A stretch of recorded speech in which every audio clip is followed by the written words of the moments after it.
नमस्कार, मैं हूँ वैष्णवी चौहान और आप देख रहे हैं संगम talkies.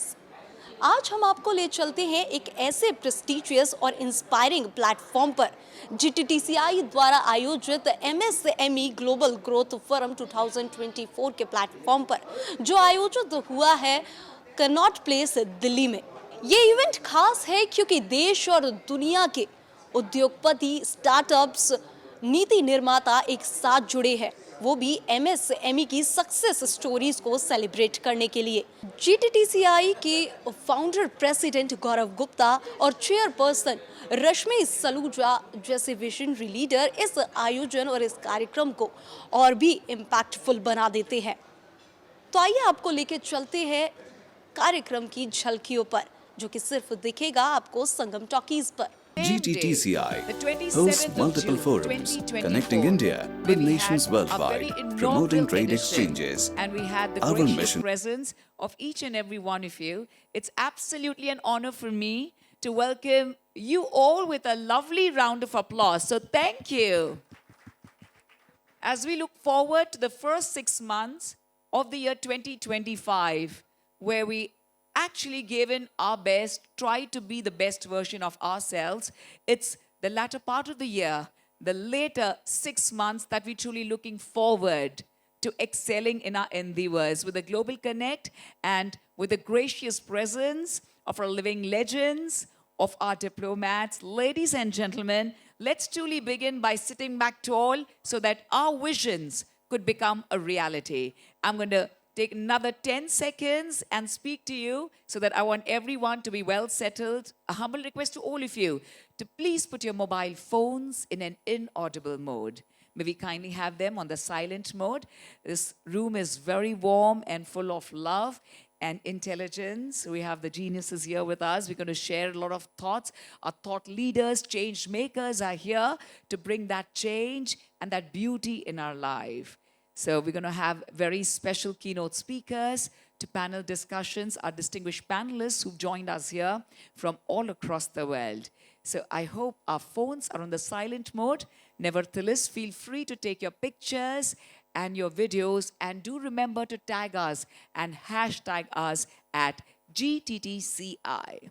So without any further ado, ladies and gentlemen, it's time for us to seek the blessings of the divine. We come from the country India, Bharat, where we always believe with a global namaste, with folded hands, and a very good evening to each and every one of you, ladies and gentlemen, in the humble presence of our living legends. Ladies and gentlemen, what a huge honor to have our diplomats, our excellencies who are present here, and at the same time, our very special invites and the family of GTTCI. Let's seek the blessings of the divine by the Ganesh Vandana, a lovely performance coming our way by All That Jazz. Once again, All That Jazz has also been a family of GTTCI. So we please welcome them with a loud round of applause, because this applause is also going to change our lives. The beginning of the miracle with All That Jazz. Thank you.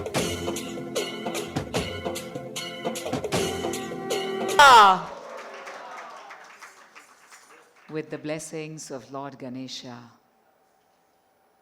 it's time for us to light the ceremonial lighting of the lamp ceremony, where that lamp tells us and reminds us of that light within us. Ladies and gentlemen, we've all gathered here. It's the second edition. So I'm going to request you all for the double round of applause for double celebration and for double success as well, where 2025 has been a year full of challenges till now. We truly look forward to GTTCI MSME Connect coming together, and we're all becoming one. So I'm going to please request you all to put your hands together for our founder. Ladies and gentlemen, let's give it up for our founder president, Dr. Gaurav Gupta, and our chairperson, GTTCI, Dr. Rashmi Saluja. A humble request to our respected diplomats to please kindly join us here, our office bearers and our distinguished panelists to please join us here for the ceremonial lighting of the lamp ceremony. where we look forward to having knowledge from ignorance, moving from darkness towards brightness, and bringing that love, happiness, joy, and success in our lives. May we please have a lovely photo session. I'm going to please request Mrs. Gupta also to kindly come forward as well. Sure.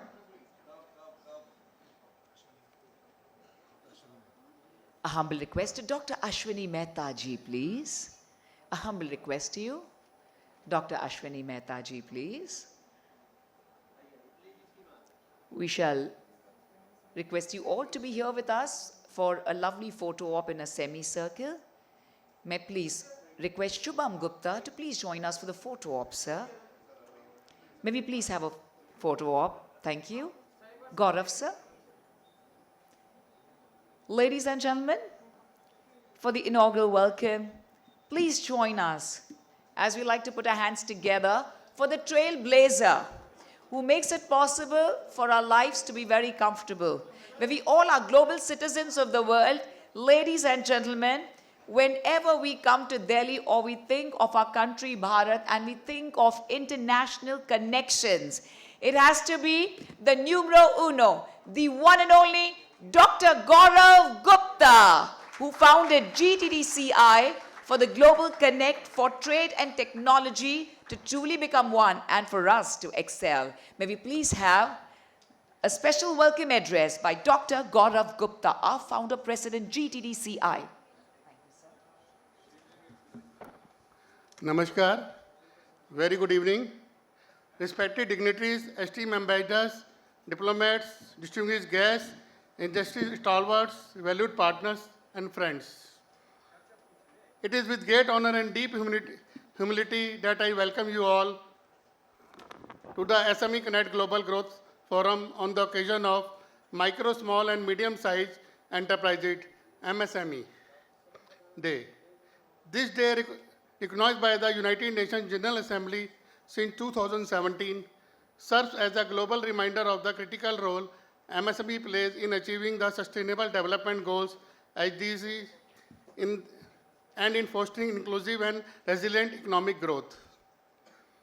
The theme for this year, Business of MSMEs, Connecting the Entrepreneurs, and the slogan, Building a Stronger Future Together, resonate deeply with the mission of GTCI. At the Global Trade and Technology Council India, we have constantly championed initiatives that open new avenues for Indian MSMEs to integrate into the global economic fabric. We take immense pride in sharing that through our sustained diplomatic and trade engagements, GTCI has been actively working to create global opportunities for Indian MSMEs, particularly across Russia, the CIS countries, Uzbekistan, and Africa. Our collaboration with trade mission governments and industry bodies in these regions have enabled Indian MSMEs to explore joint ventures, participate in international trade fairs, and access new markets that are rich and with potentials. In fact, India 5.93 crores registered MSME enjoy over 25 crore people and contribute more than 46% of Indian exports. It becomes imperative that we continually expand their global footprint.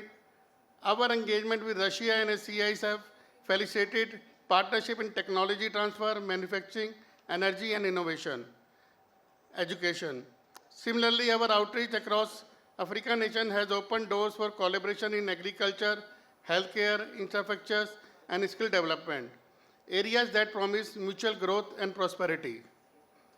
The message of the United Nations Secretary General reinforces the transformative impact of MSMEs on global economics and sustainable development. Today we are gathered here with esteemed representatives from across the world. I am confident that together we can further accelerate the integration of Indian MSMEs into global value chains and contribute meaningfully towards building a stronger, more inclusive future for all. I sincerely thank you for all of your presence and your friendship and your invaluable support in this shared journey. Thank you. Jai Hind.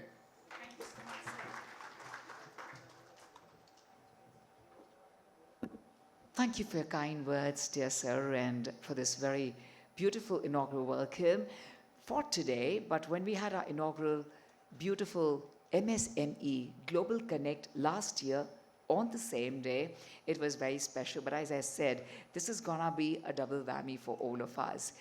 Please join me, ladies and gentlemen, as it's time for us to welcome a magnificent lady. She truly is a woman of substance, an achiever in every arena of life. We can easily call her a perfectionist. Please join me and put your hands together as we welcome our chairperson of Gttci, Dr. Rashmi Saluja ji.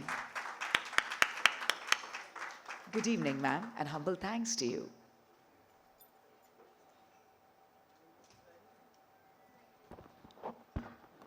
Good evening, all. I, on behalf of GTTCI, would like to welcome you all. And today's keynote address is basically dedicated to the journey of GTTCI in last 1 year and helping the entrepreneurs to bridge across to get its true meaning of getting an MSME celebrated.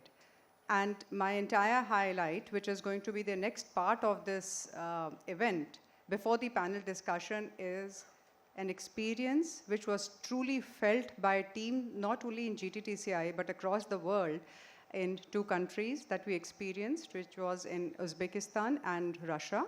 In Uzbekistan, we were invited to not only witness, but to participate in Tashkent Investment Forum. And subsequent to that, it was St. Petersburg International Investment Forum. I just want to dedicate my talk limiting to that because that's one thing which is going to benefit all of us, for which I am very delighted not only to introduce but also welcome the ambassador of Uzbekistan, Mr. Sardar Rastamdev. He is here as our guest of honor. Ladies and gentlemen, we had a 5-day visit in Tashkent Investment Forum. And truly, one thing I want to bring to everybody's notice is what is called as ease of business. If you have the intent and you really have the understanding and technical know-how of actually doing the business, it has been great to actually see how things can move with intent and little bit of understanding to that particular knowledge. So 3 days of Tashkent. And there was another province that we visited, and totally I had never heard about it. It was Karkal, Pakistan, which is another independent province of Uzbekistan. Ladies and gentlemen, the kind of dedication to develop Uzbekistan is extraordinary. In 1 year, the kind of graph that has raised from last year until now is magnificent. So not only GTTCI, we are also a brand ambassador of actually telling you all that that is one country where the efforts are being put in the right direction. And of course, our experience and subsequent to that was in SPIF, that is St. Petersburg Investment Forum. And it is very difficult to explain the magnanimity of the event. That event was attended by a lot of people across the world according to its understanding of geopolitical. It has a little bit of inhibitions as far as certain sanctions are concerned. But the development and the pride in natives and the development in that country is extraordinary. So I, on behalf of GTTCI, would be very, very thankful to government of Uzbekistan and of course through the ambassador of Uzbekistan, who's actually a true ambassador to connect the countries, and of course government of Russia, to invite us and actually show that the collaboration through these forums can be of true, absolute, meaningful. So thank you, ladies and gentlemen. My address is more the informative and information that I would like to be giving. And it is not only to this platform, it will be all year through. Whatever our experience has been in the field of health, education, pharmaceutical, sports, we'll be very happy to take it forward, which also includes cybersecurity, defense, and natural resources. So I would request my colleague to actually take up we want the whole program to be completed in a way that we are all participating and enjoying, and hence I'm just taking it forward.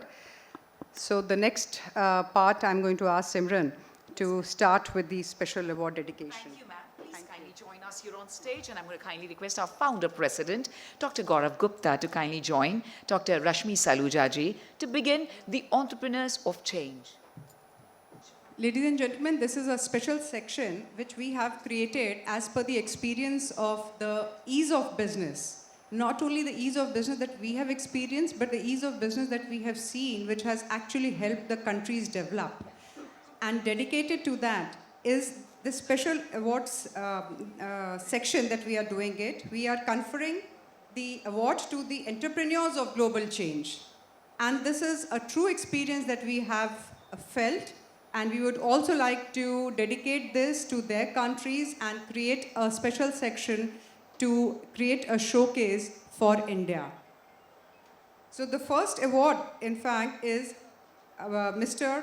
Orenbev Amanbey Telubek, Chairman of Jokarge Kings of the Republic of Karkil, Pakistan. Ladies and gentlemen, this is a small province which is in fact doing so much of developmental work in technology and in the natural resources. So GTTCI is going to be giving this award and later on creating a formal award ceremony, but this is dedicating to it. Can we have a round of applause for that? Second award that we would like to dedicate is to Ms. Olga Basha. She is the member of the board of VTB Bank, Russia.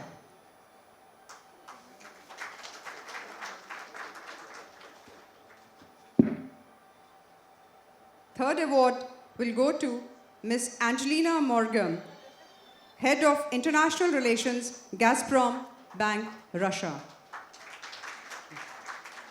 The fourth award goes to Ms. Galina Karelova. She is the Chairman, Council of the Eurasian Women's Forum under the Federation Council of the Federal Assembly of the Russian Federation. She, under her leadership, are doing extraordinary work to make women entrepreneurs in the country and connecting world over. The next award is Dr. Fatima Abdul Jabbar Mahmood Al-Qazi, member of Shura Council, Kingdom of Bahrain.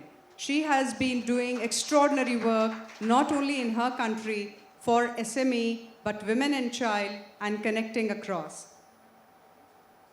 We have Ms. Saloni Goel, Senior Director, ESG Value Creation and Commercialization, India and Southwest Asia, Coca-Cola India Private Limited. She has been in ESG environment, and the work that she has done for hygiene and cleanliness and connecting the whole country by creating a very strong platform in Kumbh in 2018-19, which was a path show. There are two extraordinary awards that I would like to dedicate here. One is, of course, Emerging Global Brand of the Year Award. It is to Seven Saber. This is an emerging company from Uzbekistan which has gone global. But it is extraordinary as far as its quality is concerned, its price sensitivity is concerned, and it has come up in big way to compete across the markets in sports, sports gear, and of course with the energy drink and food and FMCG products. So ladies and gentlemen, this one is for Seven Saber. The last but not the least is for the Exceptional Global Bank of the Year Award. It is to the Bear Bank and to Mr. Herman Greff, who is the Chairman and CEO of the SIB Bank. He is quite a visionary. Apart from being a banker, he has a huge understanding, and he has also done a lot of work in healthcare and AI and other technology. So all these awards are just not awards. These are basically passing the information to India and Indian government to see the work that we have seen and witnessed to. Thank you, ladies and gentlemen. Thank you very much, Dr. Rashmi Saluja, for doing the honors, and heartfelt congratulations to all our recipients. Ladies and gentlemen, moving ahead, let's truly look forward to great business opportunities between India and Uzbekistan. May we please humbly request Dr. Rashmi Saluja to kindly introduce Your Excellency, our ambassador from Uzbekistan, please. Thank you, ma'am. Please, sir.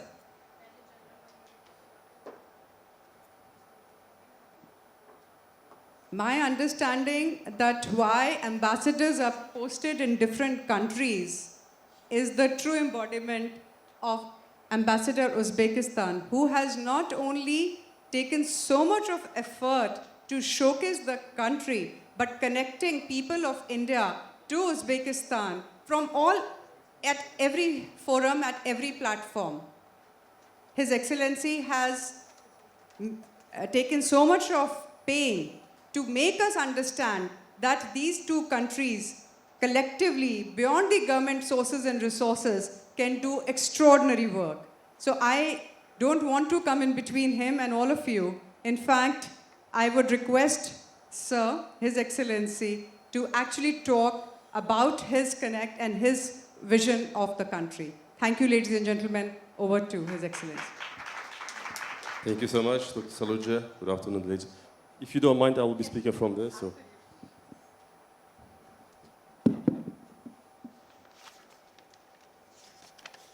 my colleagues have prepared a brief speech for me, so it would be easier to read it out. So thank you so much, and good afternoon to all of you. Of course, good afternoon to the Gttci and Dr. Saluja specifically. Thank you for the kind and warm words about Uzbekistan and Russia, our strategic partner. So we do appreciate your constant and continuous support. Of course, it's a great honor and pleasure today to address this esteemed audience at this important event dedicated to the World Micro, Small and Medium-Sized Enterprises Day.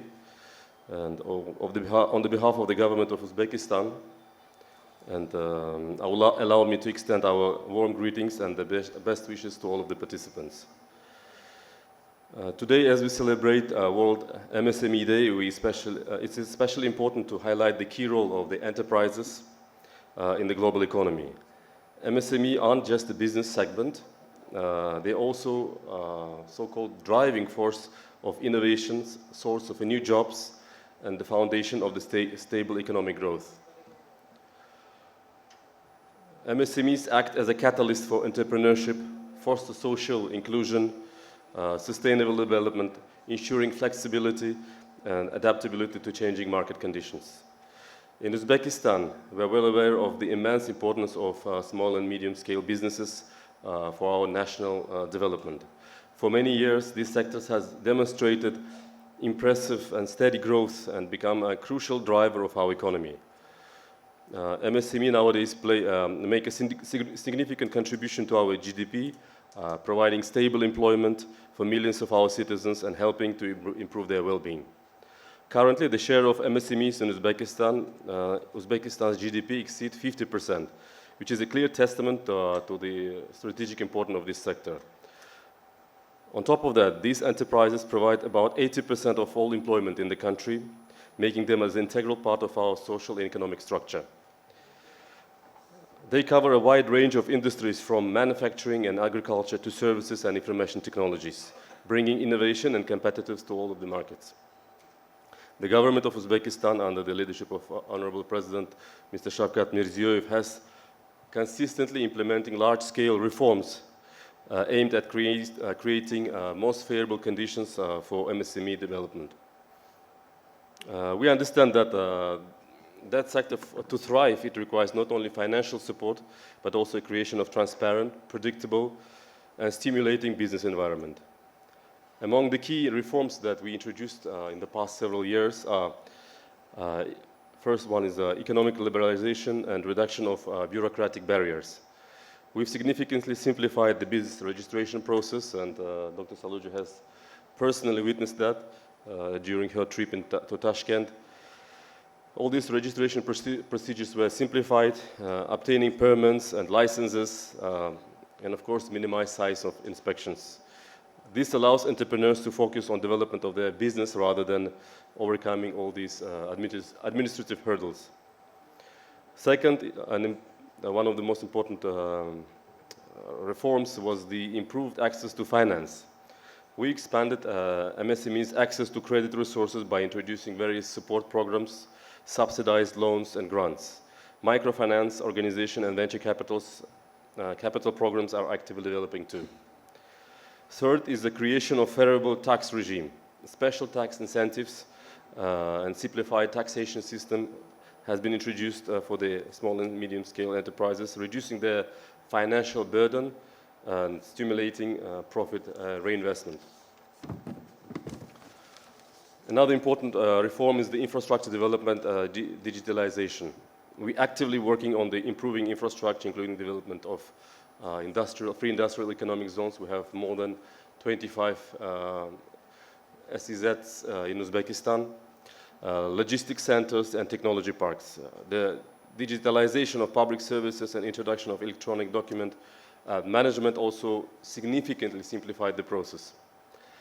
And last but not least is the support of exports entry into the international markets. We created special programs to support MSME in their export endeavors, including subsidizing logistics costs, participating in international exhibition and fairs, and of course consultancy support. All of these measures are aimed at ensuring that Uzbek MSMEs can not only grow domestically but also successfully compete on international markets. Dear friends, India, of course, is one of the largest economies in the world, a country with a rich entrepreneurial spirit and impressive experience in development of MSME sector. Your approach to innovation, digitalization, and startup support is a valuable example and a source of inspiration for all of us.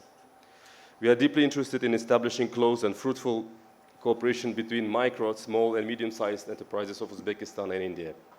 We believe that joint projects, exchange of experience and technologies, and of course, in creation of the joint ventures can bring immense benefits to both sides.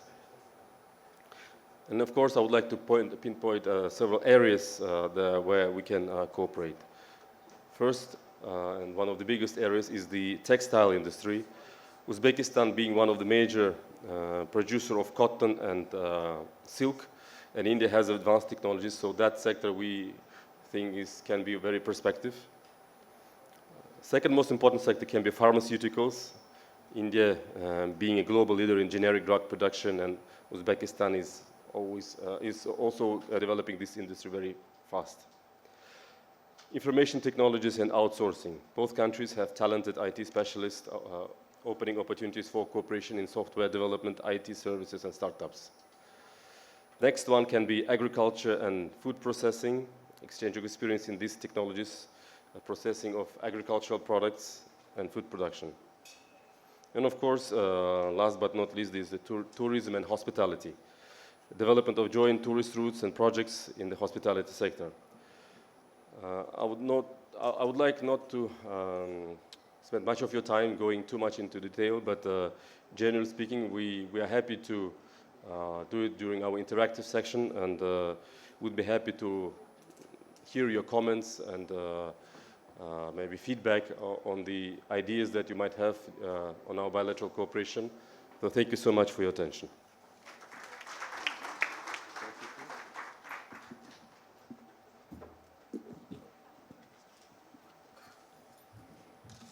Humble thanks, Your Excellency, for sharing your valuable insights.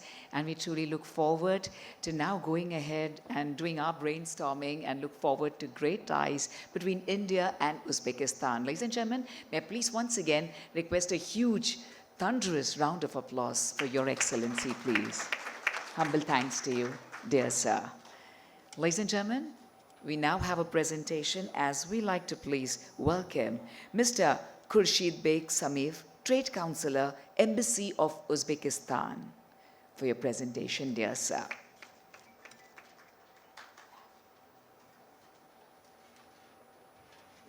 Please, sir. Good evening, sir. Good evening, dear friends. Good evening, everyone. If you let me, I would like to show you two short videos about Uzbekistan and Uzbekistan economy.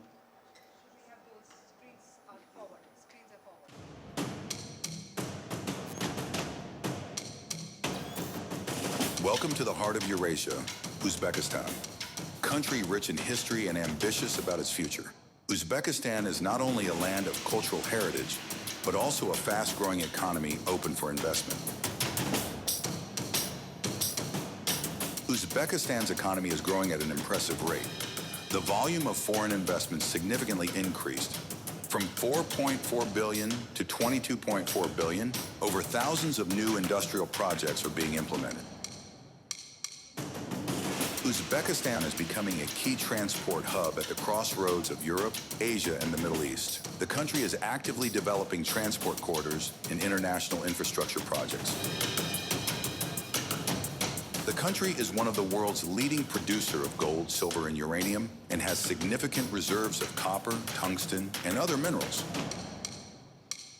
The government of Uzbekistan is committed to creating favorable business environment through reforms, and has strategic vision on the further development. The country's population grew by 1 million people each year. With more than 60% of its population under the age of 30, Uzbekistan offers a young and highly educated workforce. Tech-savvy professionals are ready to be part of your success. Uzbekistan is actively developing its renewable energy sector. We plan the share of green energy to 40% by 2030. Major solar and wind projects offer vast opportunities for investors in the global energy transition. Uzbekistan offers legislative guarantees for foreign investors.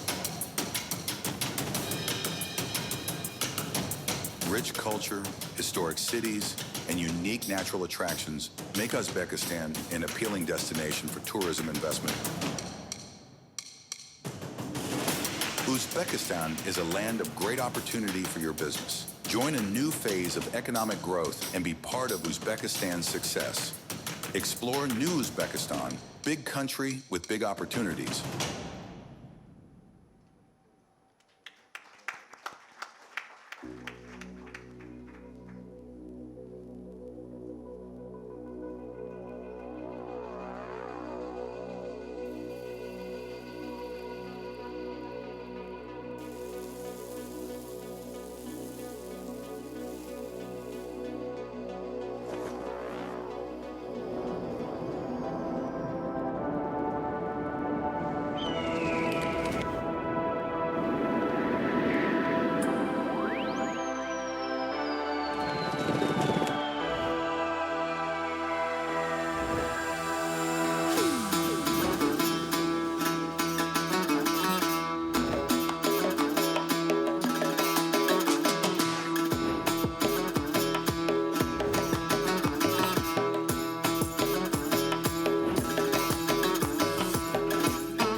Uzbekistan, as mentioned, Excellency, situated in the heart of Central Asia. A territory of Uzbekistan around 449,000 square kilometers, and our population about 38 million people. We are number one in Central Asia in terms of population because the half of Central Asian population are Uzbeks. Uzbekistan's strategic position and transport and logistics highways gives Uzbekistan good opportunity to export products to Europe, Southeast Asia, and CIS countries. We have 80 direct flights with 88 countries of the world. It gives great opportunity to increase our trade to Norway and tourism. We have got direct flights to India as well. We've got 24 direct flights from Uzbekistan to India. Let me brief you about economic indicators of Uzbekistan. I would like to inform you about economic indicators of Uzbekistan. Last year, in 2024, our GDP amounted about 115 billion USD. Inflation level was 9.1%. And 2024, our foreign trade turnover amounted 65 billion USD. And Uzbekistan produced about 69 billion USD industrial products. Next. The government of Uzbekistan is actively working to attract foreign direct investments. So last year, Uzbekistan attracted more than 42 billion USD foreign direct investments in the sphere of manufacturing sector, energy supply, IT, technology, mining, transport, and logistics. For the last 6-7 years after coming power, our President, His Excellency Shavkat Mirziyoyev, volume of foreign direct investments increased more than 8 times. Next. Because of this strategic position of Uzbekistan, products produced in Uzbekistan can easily export to European countries, CIS countries, and Central Asian countries. We have got free trade agreement with CIS countries. It means that we can easily export to 9 countries of CIS without any customs duties. And since 2021, Uzbekistan has been beneficiary of GSP Plus of European Union. Uzbekistan can export to Europe around 3,000 goods without any customs duties, and more than 3,200 items can be exported and reduced rates. And after getting this beneficiary, Uzbekistan export to European countries increased by 86%. Trade turnover increased to European countries by 22%. Next. So I would like to tell about trade turnover between Uzbekistan and India. Last year, in 2024, we had around 1 billion USD trade turnover. Uzbekistan exported to India 127 million USD products, and the import was 854 million USD. Uzbekistan exports mainly chemical products, service, industrial goods, raw materials, and others. And India exported to Uzbekistan pharmaceutical products. Around half of our import are pharmaceutical. It is amount 400 million USD. And food products, machines, equipment, and industrial goods also export from India to Uzbekistan. Next. The government of Uzbekistan provides huge benefits and preference for foreign investors. Enterprises with FDI are exempted from payment of property tax, water use tax, land tax from 3 years to 7 years. And as our Excellency mentioned, we've got 25 free economic zones in Uzbekistan, in the territory of Uzbekistan. There are a list of large free economic zones of Uzbekistan. The members of these free economic zones are exempted from payment of several taxes, and main of them, these companies who are members of this FEZ are exempted payment of import for raw materials and equipments which are used for final for production of final products. This exemption will be provided from 3 years to 10 years up to their investment volume. I would like to inform you some main spheres of economy of Uzbekistan. One of them is textile. We are number one in textile in Central Asian countries. For the last 7 years, this volume of production of textile products increased more than 2 times. And last year we exported 8.4 billion USD, mainly to CIS countries and European countries, European countries. Before till 2016, we were net exporter of cotton, but for the last 8 years, our President, His Excellency Mr. Shavkat Mirziyoyev, had reforms in the sphere of textile, and we are now producing ready-made garments, value-added products. Next. Production of construction materials also main part of economy of Uzbekistan. In our territory, in Uzbekistan, you can find any types of raw materials for construction materials. And this sphere also has been developing rapidly for the last 3 years. Even last year, we exported 1.2 billion USD construction materials to abroad. Next. Agricultural sector is one of the most important part of economy of Uzbekistan. We are very rich in vegetables, fruits, and agricultural products of Uzbekistan are very organic. Last year, Uzbekistan exported 800,000 of vegetables, 83,000 of melon, around 600,000 of fruits and grapes. And we have many advantages in the agricultural sector of Uzbekistan. First of all, we have low production costs, and annually we harvest about 2-3 times. And Uzbekistan use new technology, new innovations in the agricultural sector, and our weather also very nice weather. 320 days we have sunny days. Next. Chemical industry is one of the most important part of the economy of Uzbekistan. We produce many types of mineral fertilizers like potash, urea, and the rest. We know that India is very big consumer of mineral fertilizers, and that we are working now with Indian companies who import mineral fertilizers. Near future, we will able to export mineral fertilizer to Indian economy, and there also we are big in soda ash, plastics, fibers, rubber technical products, and others. Thank you so much for your attention. Thank you very much, dear sir, for that insightful presentation. Ladies and gentlemen, we are truly humbled by the gracious presence of our Honorable Member of Parliament, Gttci. May we please also welcome you here on stage, as we like to have the felicitation for our ambassador.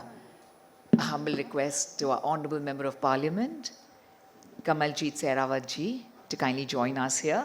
I'm going to kindly request Dr. Gaurav Gupta, Dr. Rashmi Saluja at first to kindly join our center stage to present a small memento, a token of love to our ambassador, Your Excellency. Ladies and gentlemen, may we please once again give a huge roar of applause as we like to present this token of love on behalf of Gttci, and today, where we are celebrating the global growth, this MSME Day. May we please come a little forward. Thank you. A very special moment indeed for all of us, ladies and gentlemen. तहे दिल से आपके शुक्रगुजार हैं, ma'am. It is a huge honor for us. बहुत-बहुत शुक्रिया आपके प्यार और वक्त के लिए. Ladies and gentlemen, may we please put hands together for our ambassador, Your Excellency, and give a huge roar of applause. It's an honor, dear sir,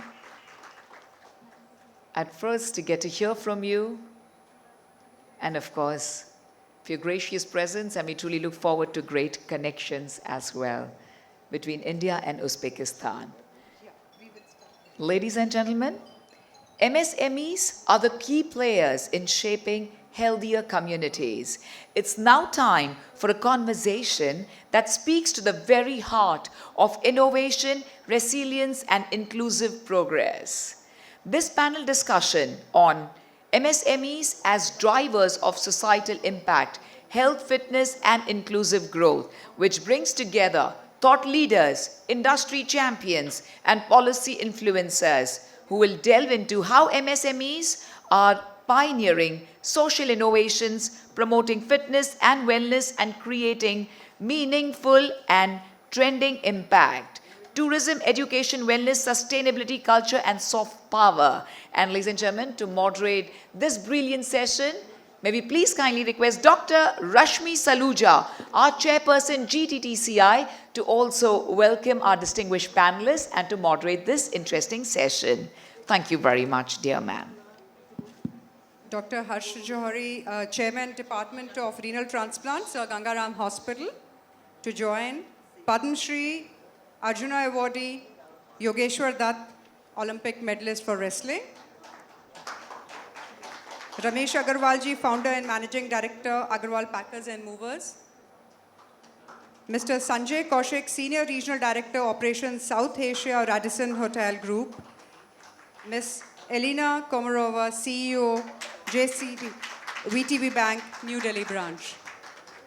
Thank you, ladies and gentlemen, for being part of this panel discussion. And as you just have heard from Simran, that today one of the most important factor is, of course, healthcare. But healthcare alone in itself is not inclusive. Part of it has to be, of course, the hospitality, wellness, sports, culture, and, of course, tourism. Because health is also medical tourism. In spite of the fact, everybody wants, in fact, affordable health, but it should be in extraordinary care so that the healing should be very well. And that's exactly one of the areas that GTTCI has finalized to work in Uzbekistan for. I am going to request Mr. Ambassador to come here rather than there. Please, sir.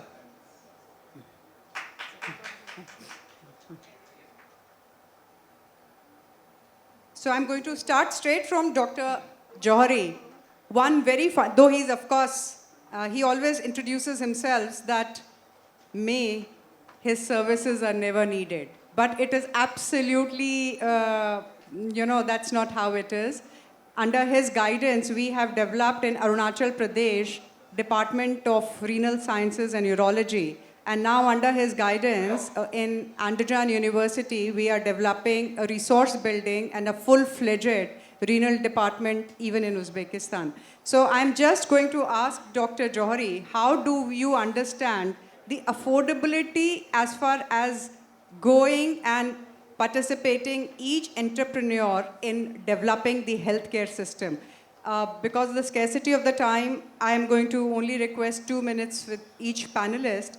And later on, house will be open for when during tea, the interaction could take place. So over to Dr. Johari. Thank you very much, Dr. Rashmi. Good evening, everyone. I'll go straight to the question. The health industry is a universe by itself. And upskilling, capacity building, medical tourism, both sides, both ways, developing institutions, this takes time and they are all being undertaken. More important in context of today's world, of what we are talking, right from a needle to a syringe, to joint replacements, to stents, to disposables, all of it is part of the universe of health. And all of it starts from small to medium and micro enterprises. And if we can give good governmental support in terms of taxation, in terms of ease of functioning, the cost levels will go down and the quality will remain high. I think that is the most important thing as of today. Thank you, Dr. Johari. I have Mr. Karthikeyan sitting here. He always is one of the biggest advocate of preventive meditative health. And I really feel that should be also part of the holistic system of healthcare. Thank you, Dr. Johari. I'm just going to move on. मैं योगेश्वर दत्त से बात करना चाहूँगी. योगेश्वर दत्त हमारे देश में सबसे चर्चित खिलाड़ी भी हैं और इन्होंने बहुत ही छोटे बच्चों को उत्साहित करके एक बहुत बड़ी योगेश्वर दत्त एकेडमी बनाई है. अब मैं उनसे ये पूछूंगी कि स्पोर्ट्स को सरकार और प्राइवेट सेक्टर किस तरीके से हेल्थ के लिए इंटीग्रेट करता है. सभी को नमस्कार और रश्मि जी धन्यवाद आप आज मेरे को यहाँ पे बुलाने के लिए. और हर देश की ताकत आज किसी भी देश को देखिए उसके खिलाड़ी होते हैं, उसके खेल होते हैं. अगर ओलंपिक में देखोगे तो नंबर 1 पे ओलंपिक में अमेरिका रहता है, यूएसए रहता है. तो सबसे बड़ी ताकत आज अमेरिका है. नंबर 2 पे चाइना रहता है. तो चाइना सबसे बड़ी ताकत आज. और जो आज हमारे हिंदुस्तान में जो हमारी भारत सरकार ने और हमारे प्राइवेट सेक्टर ने जो खिलाड़ियों को आगे बढ़ाने के लिए काम किया है वो बहुत आज के समय में काफ़ी काबिल तारीफ़ है. और हर देश की ताकत आज उसके खिलाड़ी हैं. जितने ज़्यादा बच्चे खेल में जाएंगे वो देश उतना मजबूत होगा, स्वास्थ्य में भी और अर्थव्यवस्था में भी. आप किसी भी देश की अर्थव्यवस्था उठा के देख लीजिए, उसके खिलाड़ी सबसे ज़्यादा आपको सक्षम मिलेंगे. तो मेरा मानना है कि जिस तरीके से सरकार और प्राइवेट सेक्टर में आज प्राइवेट सेक्टर खेलों को आगे बढ़ाने में अपना योगदान देते हैं तो आने वाले समय में हमारा देश ओलंपिक में जो 2036 में हमारे प्रधानमंत्री जी का सपना है कि 2036 ओलंपिक हिंदुस्तान में हो तो एक नई ताकत बन के हिंदुस्तान 2036 तक उभरे. जो हमारे खिलाड़ी मजबूत होंगे तो देश मजबूत होगा. और हर देश का आज यही मानना है कि वो अपने पूरा फोकस अपने खिलाड़ियों के ऊपर लगाता है. उनको पता है कि खिलाड़ी जब आगे बढ़ेंगे, मेडल जीतेंगे तो उनको एक रोज़गार भी मिलता है. और खेलों के माध्यम से बहुत ज़्यादा रोज़गार के मौके मिलते हैं. आप देखिए खेलो इंडिया होता है हमारे देश में, हर साल खेलो इंडिया होता है. पैरा ओलंपियन जो के होते हैं, पैरा ओलंपियन होते हैं उनके लिए खेलो इंडिया होता है. खेलो इंडिया यूनिवर्सिटी गेम होते हैं, खेलो इंडिया विंटर गेम होते हैं. और एक खेलो इंडिया लगभग 200 करोड़ का बजट भारत सरकार का है. तो उसमें कितने ज़्यादा एक नए नए रास्ते खुलते हैं और खिलाड़ियों को आगे बढ़ने में प्रेरणा मिलती है. तो मेरा मानना है कि जो खिलाड़ी अब देश के लिए मेडल जीतने का जो सपना लेके आते हैं तो तभी पूरा होता है जब पूरे भारत सरकार और पूरे जो कॉर्पोरेट जगत है वो साथ लग के आगे बढ़े और खिलाड़ियों की मदद करे. जैसे दीदी आपको पता है कि हम अकेडमी चलाते हैं, लगभग 100 बच्चे हमारी अकेडमी में हैं और उसमें आप का बहुत बड़ा योगदान है. तो सपना सभी का ये है कि हिंदुस्तान मजबूत हो, हर क्षेत्र में मजबूत हो, खेल में हो, शिक्षा में हो. और हमारा सपना तभी पूरा होगा जब हम सभी मिल के आगे बढ़ेंगे और देश को मजबूत करेंगे. Thank you. योगेश्वर ने ठीक एक चीज़ का तो बहुत अच्छा पैमाना बताया है. Any countries progress and development is directly proportional to the medals that it is getting. India is also progressing and I'm sure we will also become a very, very sports developed nation. Thank you, Yogeshwar. I have a dear friend, Ms. Elena Komarova, CEO, JSC, VTB Bank also with us. I am going to ask her only two things. The commonality between Russia, Uzbekistan and India is the head of all the three nations have enthused extraordinary pride in our countries. In fact, each citizen of our countries are looking upon the leadership that has been generated through these countries. So ma'am, I would like to ask you, how does VTB Bank participate in one of the vision of Mr. Putin's progressive vision, healthcare? What is the role of healthcare and sports for VTB? Thank you, and really it is honor to speak here with representatives of embassies, government authorities, and small, medium, and micro business as well. So VTB Bank was the first Russian banks who came to India more than 20 years ago.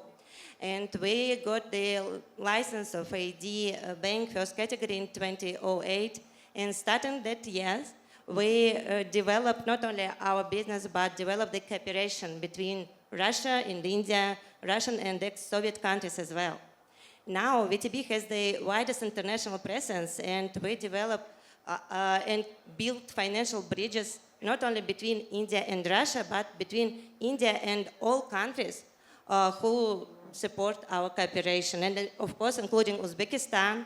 And we create financial bridges, settlements, routes, and support, and maybe some comprehensive decision for all of this business. And we know that right now there is some significant imbalance between export and import between Russia and India, and SMEs business now is just key driver, key players who develop our cooperation and develop export from India to Russia.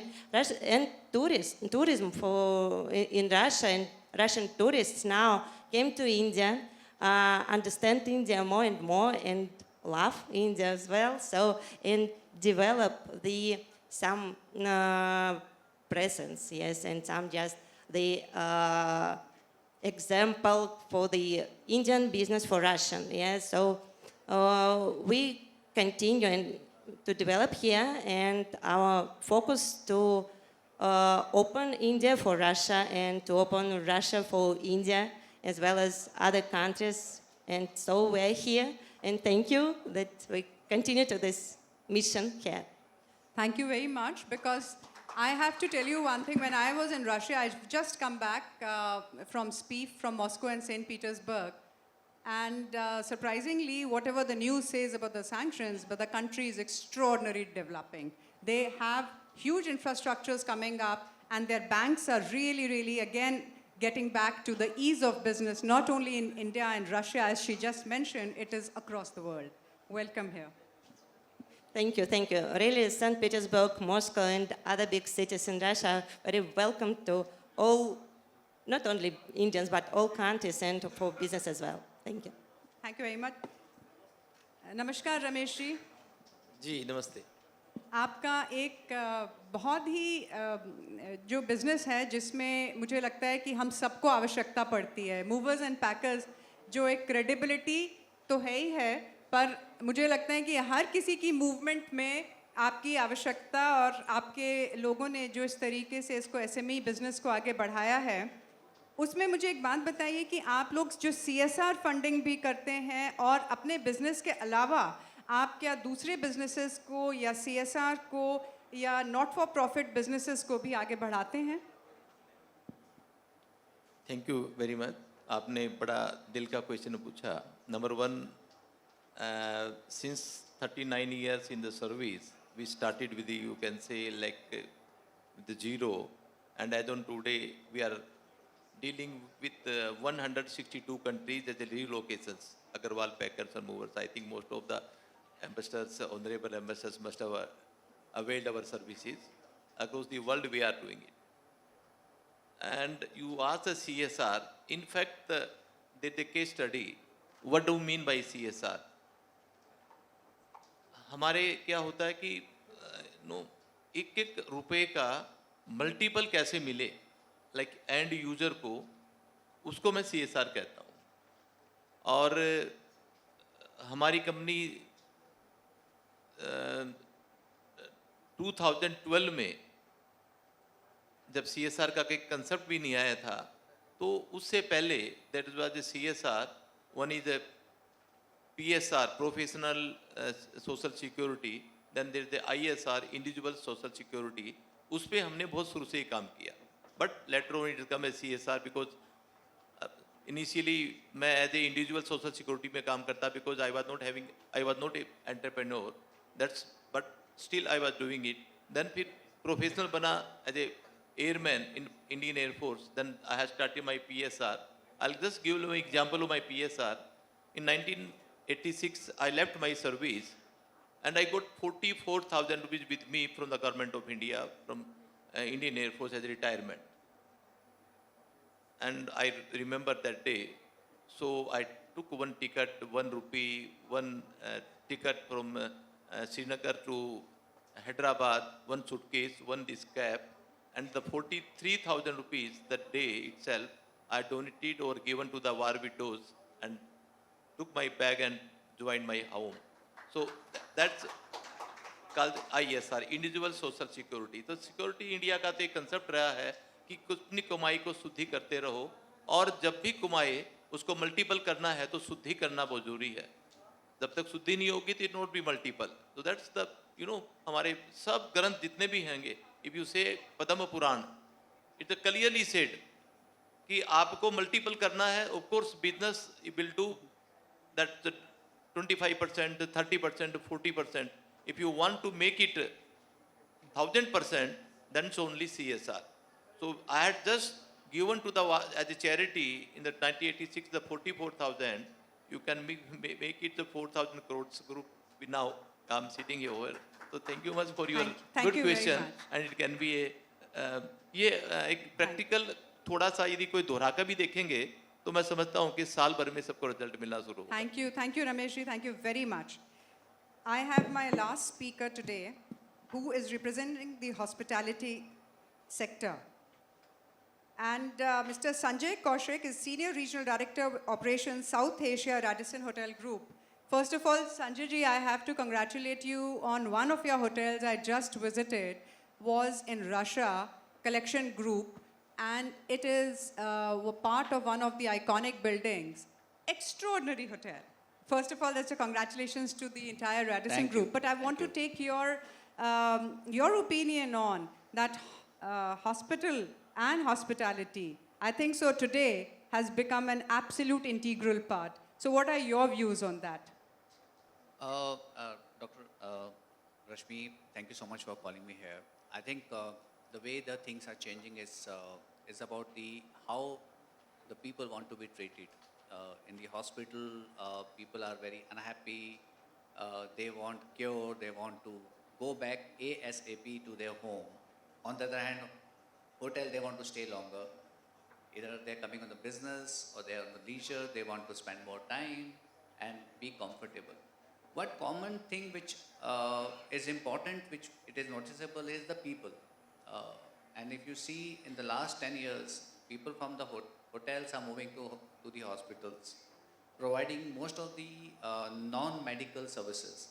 So I think the hospitality, whether it's a culture of India, whether it's a genetic mutation of us always being very hospitable from the Purana to now, I think this is a very important aspect, that how do we make a ease of stay of our people, whether in hospital or in the hotel.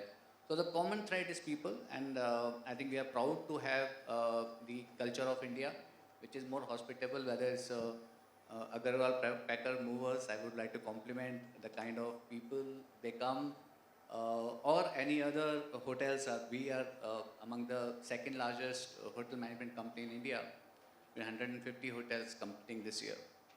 So I think we feel proud of the people who are with us, and we are very happy that most of the people who come with us come happy and go happy. And I think that's the common thread of the hospitals also.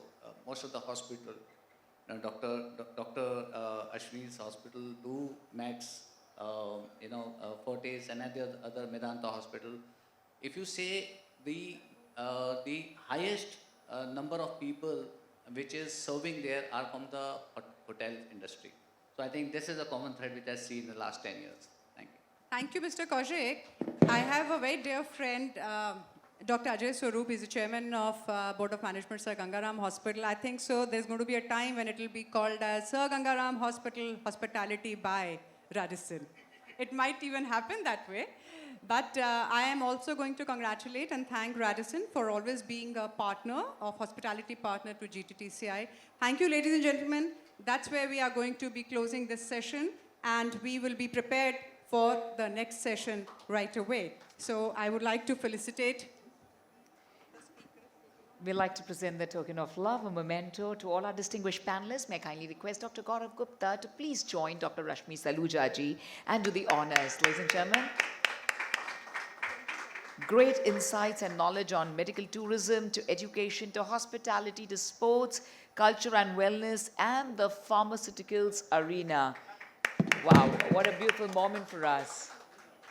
Ladies and gentlemen, we'd like to thank our distinguished panelists. Thank you very much. Dr. Harsha Johari, Padma Shri Yogeshwar Datji, Mr. Rajiv Mehta, Mr. Ramesh Agarwal ji, Mr. Sanjay Kaushik ji, and Miss Elena Komarova. Thank you so much, dear ma'am. Thank you to each and every one of you. Wow. Great knowledge and insights, and a lovely group picture. A lovely group picture, please. Sure. Right. So we'll be now moving for the next. The next panel discussion on India-Russia trade partnership, which is not only rooted in decades of diplomatic friendship, but also in a shared vision for economic growth, strategic collaboration, and mutually benefit for innovation. Ladies and gentlemen, once again, I'm going to please kindly request Dr. Rashmi Saluja, our chairperson, GTTCI, to introduce our distinguished panelists and also moderate the session on India-Russia trade partnership. Thank you, Sibran. And we have our next session, of course, India-Russia trade partnership. May I request the Trade Commissioner of Russian Federation, Republic of India, Mr. Andrei Sobolev. Please. Mr. Rakesh Asthana, Chief Advisor, GTTCI. And Mr. Artem Batalov, Head of Corporate Department at Bear Bank.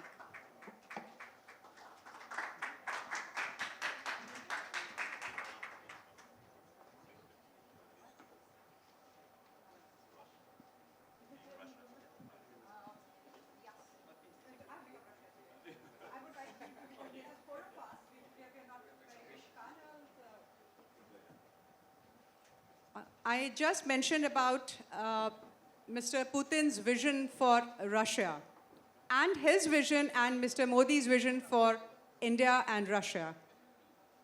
And I am just going to give just a brief background that the team GTTCI had an opportunity to visit Moscow and St. Petersburg.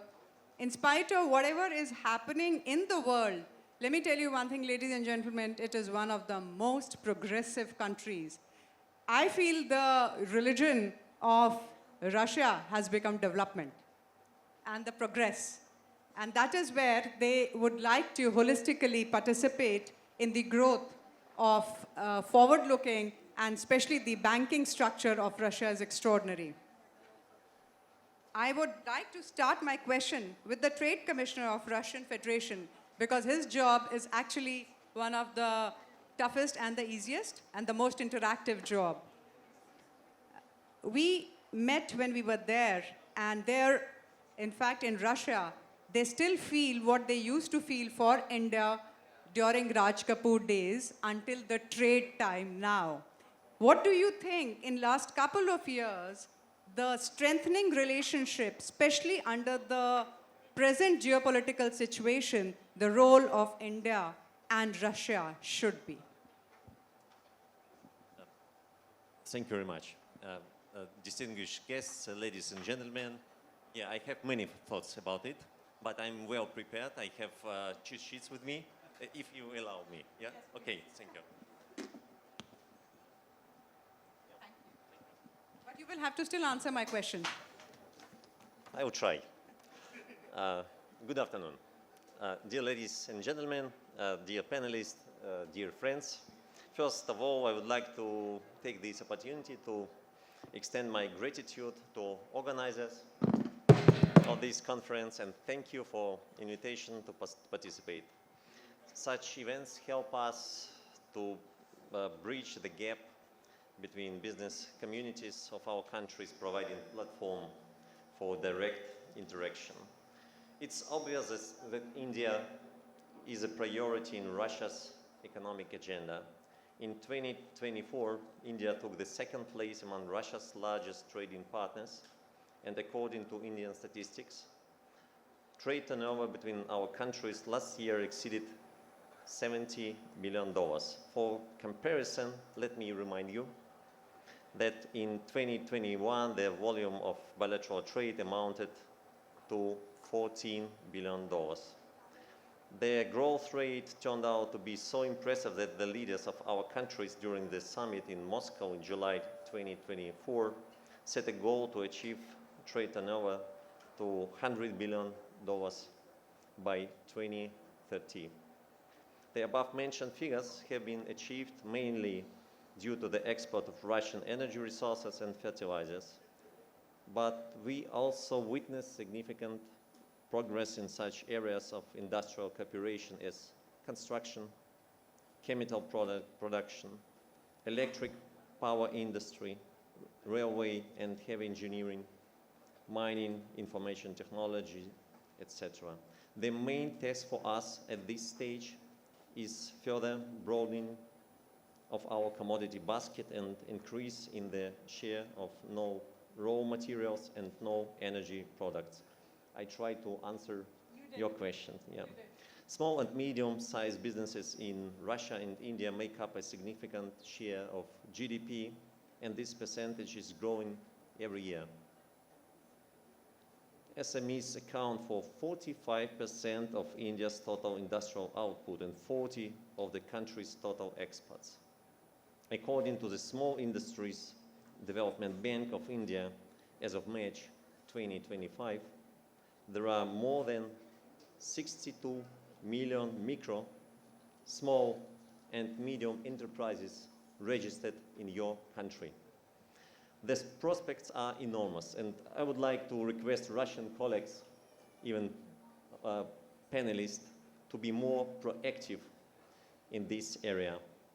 The share of small and medium businesses in the Russian economy is also growing. SMEs account for 22% of the country's GDP, and about 7 million people are employed in this sector. We at the Trade Representation register a multiple increase in requests from Russian entrepreneurs to find partners, and this is not only about deliveries of their own products, but also about purchasing the necessary equipment, components, and implementing joint projects. As for supply of Russian goods to India, first of all, it's necessary to deepen cooperation in the industries I've mentioned: construction, electric power industries, chemical production, railway and heavy engineering, mining, lumber, IT sector, etc. In addition, it's promising to develop cooperation in the field of metallurgy, petrochemistry, and related areas. There is potential for developing cooperation in the field of creative industries, urban modernization, and smart cities. There are also significant prospects for the implementation of joint projects in the field of shipbuilding, renewable energy, green economy. I would also to note that the trade mission, despite the fact we are initially more focused on supporting exports from Russia, is doing a lot of work to increase imports, which is of great economic importance in the context of significant trade imbalance just mentioned in the previous sessions. We are actively interacting with Indian ministries, business enterprises, industry associations, and business entities. We are actively interacting with Indian colleagues from SME circles. As a result, Indian companies are becoming more proactive. They are placing production facilities in Russia, organizing industry business missions, actively participating in negotiations in various areas, and in general are showing a high interest in establishing partnerships with Russian companies. To unlock the absolute potential of cooperation between the countries, it's important to remove trade obstacles that currently exist. In particular, this is 5.5 duty on imports of fertilizer, for example.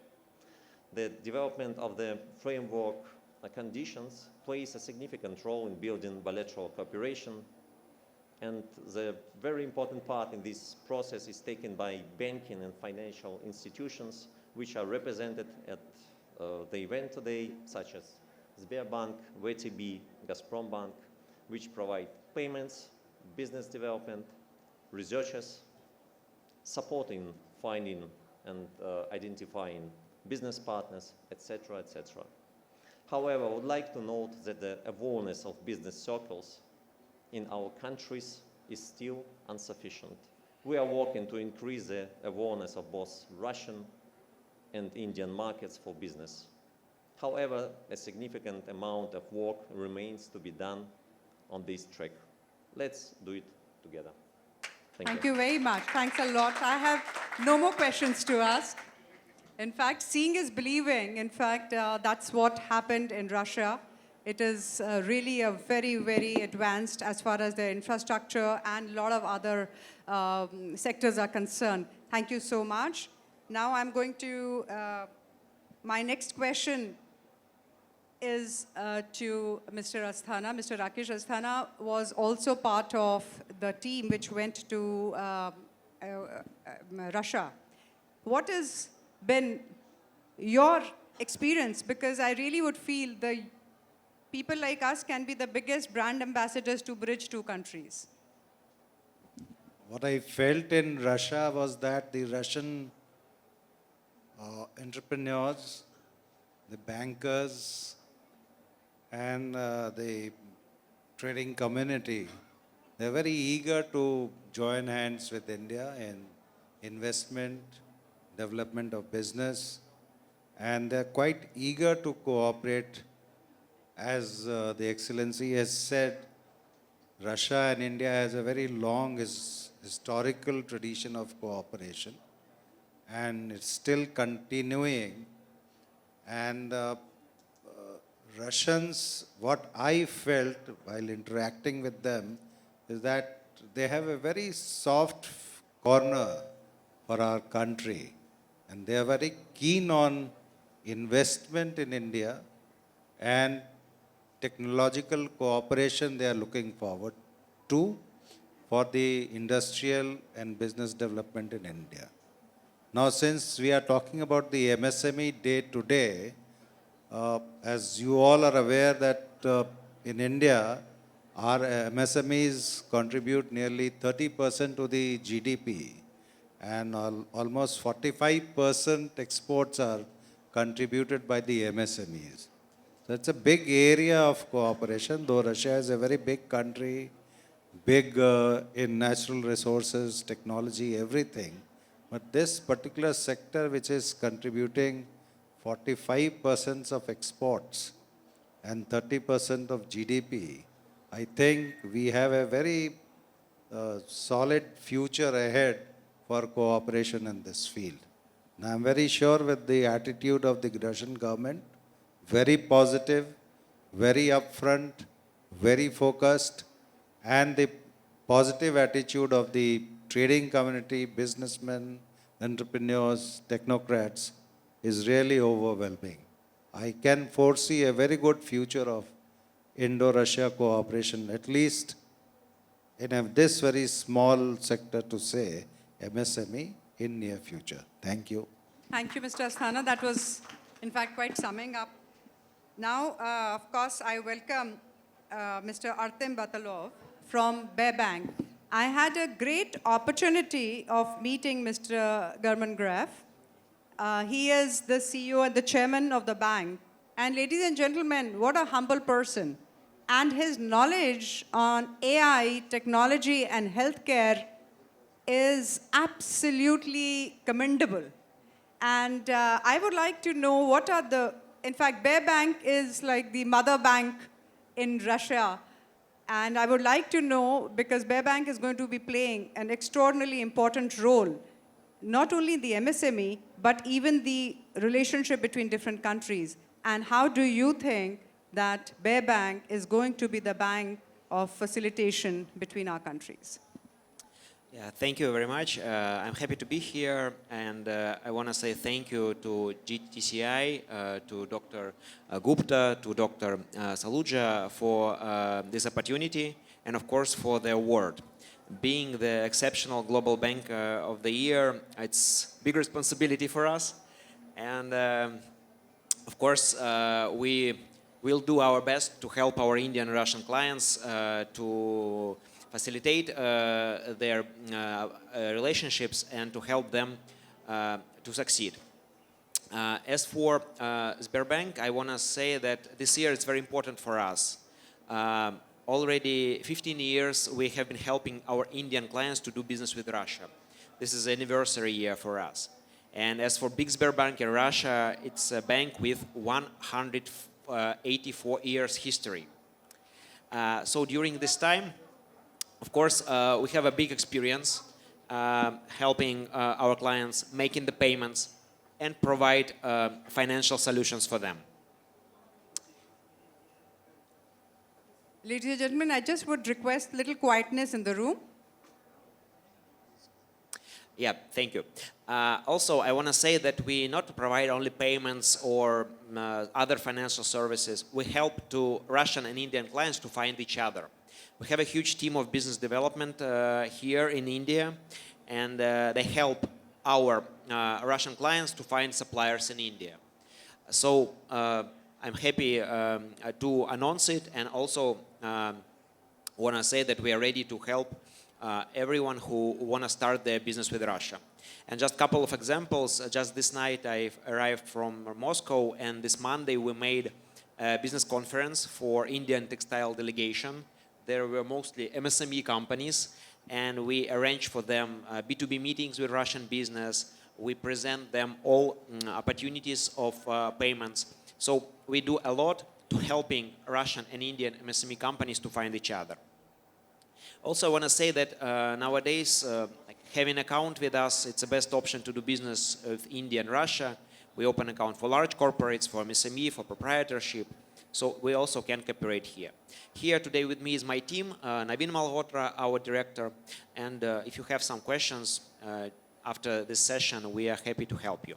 Answering your question, we are really interested, and we really understand the importance of AI, and we try to implement it in all our financial solutions.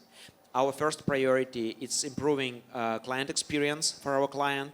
Of course, we're thinking about costs, and we're trying to help our clients to earn more, because your success, it's our success.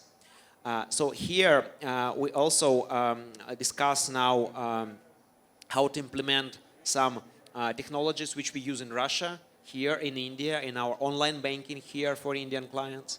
Also, as you know, I'm sure you know that this year we opened a big IT hub in Bengaluru. More than 200 people now work there. So we are very focused on Indian market and ready to invest here. I am very thankful for your insights, and I have only one I have one interactive question from the audience. In fact, I have Ambassador of Uzbekistan. I want to know only one thing. How does he see India, Uzbekistan, and Russia as the financial or the economic strength if they could actually collaborate? Well, thank you so much for this question and comment. We've discussed with you numerous times this issue, and I think Russia, Uzbekistan, and India being strategic partners to each other, we have ample of opportunities, and AI was mentioned today, IT sector was mentioned, textile, and all the other industries. But as far as the financial is concerned, we can make some trilateral projects when India will act as a EPC contractor for instance, some of the Indian largest companies like L&T or others, implementing some projects in Uzbekistan and financed by the Russian banks or other entities. So there are ample of opportunities, and we can discuss those. Yeah. Thank you so much, and I conclude this session. But of course, ladies and gentlemen, all our speakers are going to be here, all people are going to be here for more and more interactive discussions, and I also welcome His Excellency Ambassador of Armenia coming over. Thank you, and I would like to felicitate all the panelists. Thank you so much. Our humble thanks to our distinguished panelists. Thank you so much. It's a huge honor to get the very fresh insights, and at the same time allowing all of us to fulfill our perceptions and get into new thoughts, new ideas. A humble thanks to each and every one of you. Thank you, Dr. Rashmi Saluja, for doing the honors. In case Dr. Gaurav Gupta is around, I'm going to kindly request him to kindly join Dr. Rashmi Saluja as well. A great moment indeed, ladies and gentlemen, with the India-Russia trade partnership and the very interesting question on all the countries coming together. India, Uzbekistan and Russia. That was very interesting. Can we just take the next session, please? Yes, And please. Mr. Asthana, I want you to be here because next session is, you are the moderator. I'm leaving the mic for you. The panel discussion on innovation, technology and investment. Humble thanks to you, dear ma'am. Building the MSME growth ecosystem, where we shall touch upon the access to capital, data protection and cybersecurity, Industry 4.0 and MSMEs, and the role of PPPs. To moderate this session, we have with us once again Mr. Rakesh Asthana. Rakesh Asthana, sir, is the Chief Advisor of Gttci, and he shall introduce our distinguished panelists here on the dais. Good evening, ladies and gentlemen. Good evening, sir. In this panel discussion, we have Atul Mishra, Director, Data Security Council of India. Mr. Atul Mishra, please come.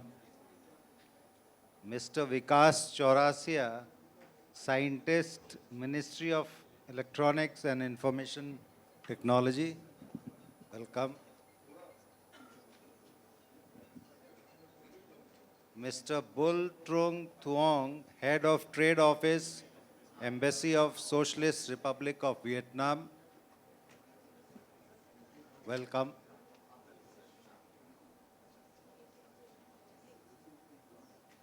Representative, Excellency from the Embassy of Italy, Embassy of Suriname,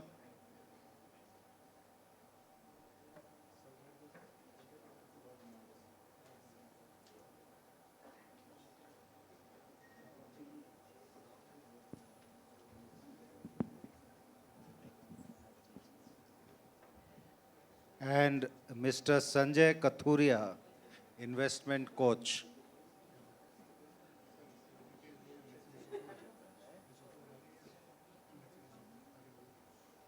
Representative from the Embassy of Lesotho, please.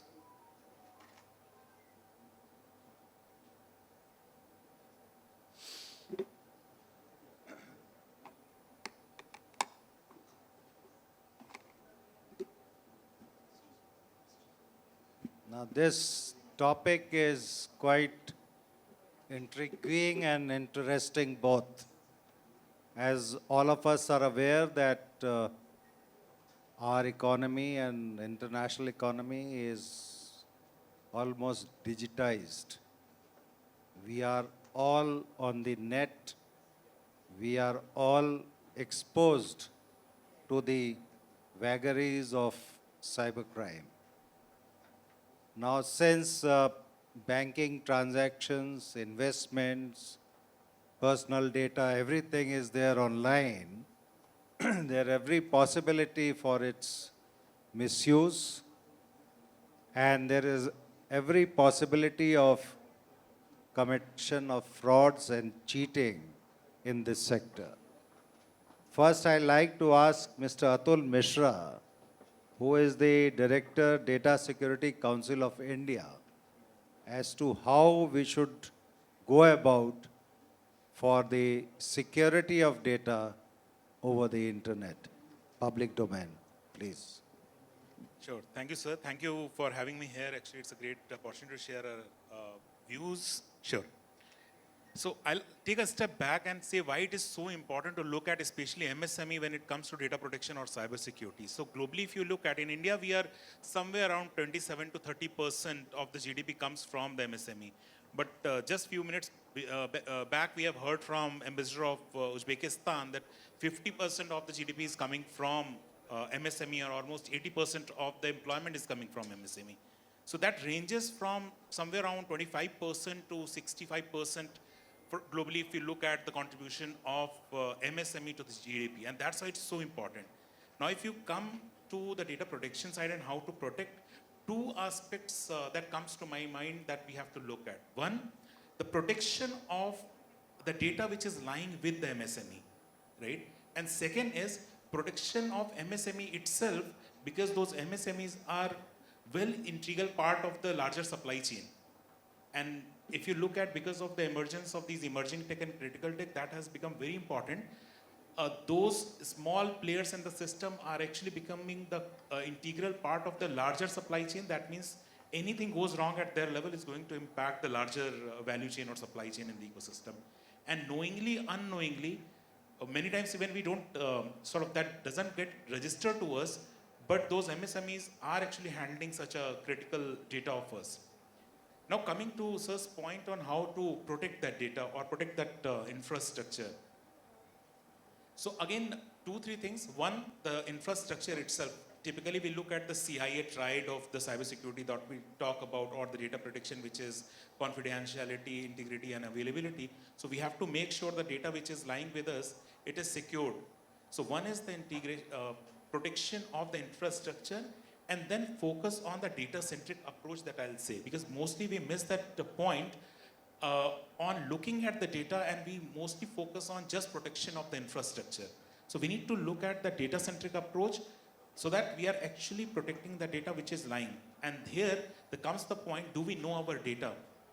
And for that, we have different classification mechanisms, tools and technologies in place which can automatically tell us this is the sensitive information, this is non-sensitive information, how to protect that, what kind of security measures or data protection measures we have to use that. Then it comes to the network and the sort of availability part of that. If we have secure data with us, we have encrypted and everything, but something goes wrong and we cannot even transmit, and that is part of, for that matter, our larger supply chain, as I was saying. For example, in case of financial system, if I am one of the intermediary between that financial transaction, and if we miss that in terms of availability, again, it's going to hamper a lot of things. So to summarize, given time in hand, I'll say we need to look at all the CIA triads, but primarily focusing on the data itself throughout the life cycle, since collection, transmit, storage, and its data disposal at all the places during the life cycle of data. Are we protecting that data and making sure that that data is available where it is required at the right time and a right way? So I'll limit here, and maybe we can contribute further. Thank you very much, Mr. Mishra. This is a very wide topic and it cannot be covered in 10 minutes' time. But I am happy that you have given a very good idea about the data security. Especially this CIA is different from the other CIA. So it's a very good concept. Thank you very much. Now I'll move to Mr. Vikas Chaurasia. He is a scientist with the Ministry of Electronics and Information Technology. And you all will be very surprised to know that he is the man behind the Data Protection Act, which has come out recently by the Government of India. And he has worked very hard for its formulation. So he is a domain expert on data protection, the legal side of it, as well as the technical side of it.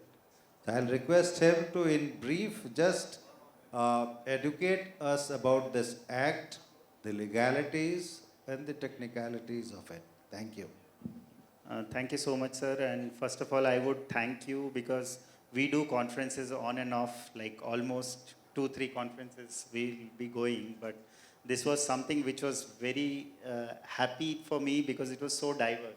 We talk of technology and that is one arm, and we don't see that holistically how it actually merges in terms of business. And I'm also happy to note that in the recent Niti Aayog report, it states that about MSMEs actually employ about 10 crore people.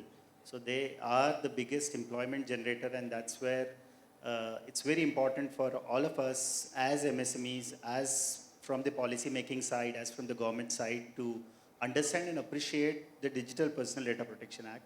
And I will not go into details because the time is very less, but what I would like to bring is that data is becoming important, and the personal data is also very, very important. We all are knowingly, unknowingly part of the digital personal data protection exploitations, and at the same time need the protections which is given by this act.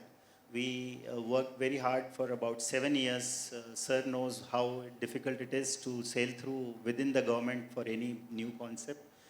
but we did it. And Digital Personal Data Protection Act is there, which talks of a very purposeful use of personal data and gives rights to users on personal data. So that's something which we have done, that you can ask a company that whether you hold my personal data, what kind of processing you're doing on my personal data. I can request for erasure of personal data.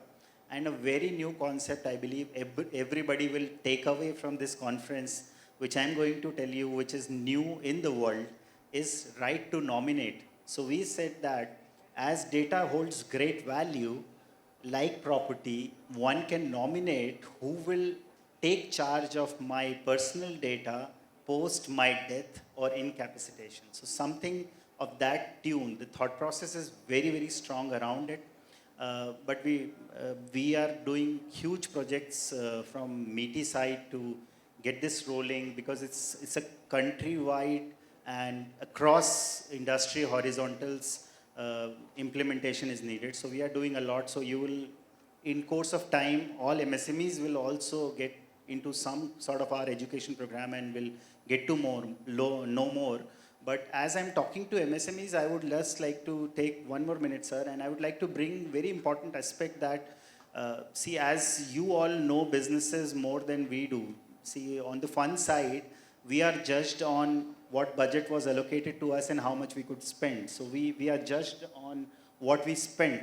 And on the other side of the dice, you are judged by how much you earned or how much you saved during your business operation. So that's very entirely different. So you know the business well, but DPDP, Digital Personal Data Protection Act, is bringing a huge new business vertical where we can see MSMEs having strength, because this domain's need is to specialize in one specific technology. So that's what MSMEs, I wonder, and I've seen, like being in government and taking out an act, I've seen from all offices, all types of organizations, and I feel that MSMEs are the best place to excel and claim one specific technology, and that could be privacy enhancing technologies in our case.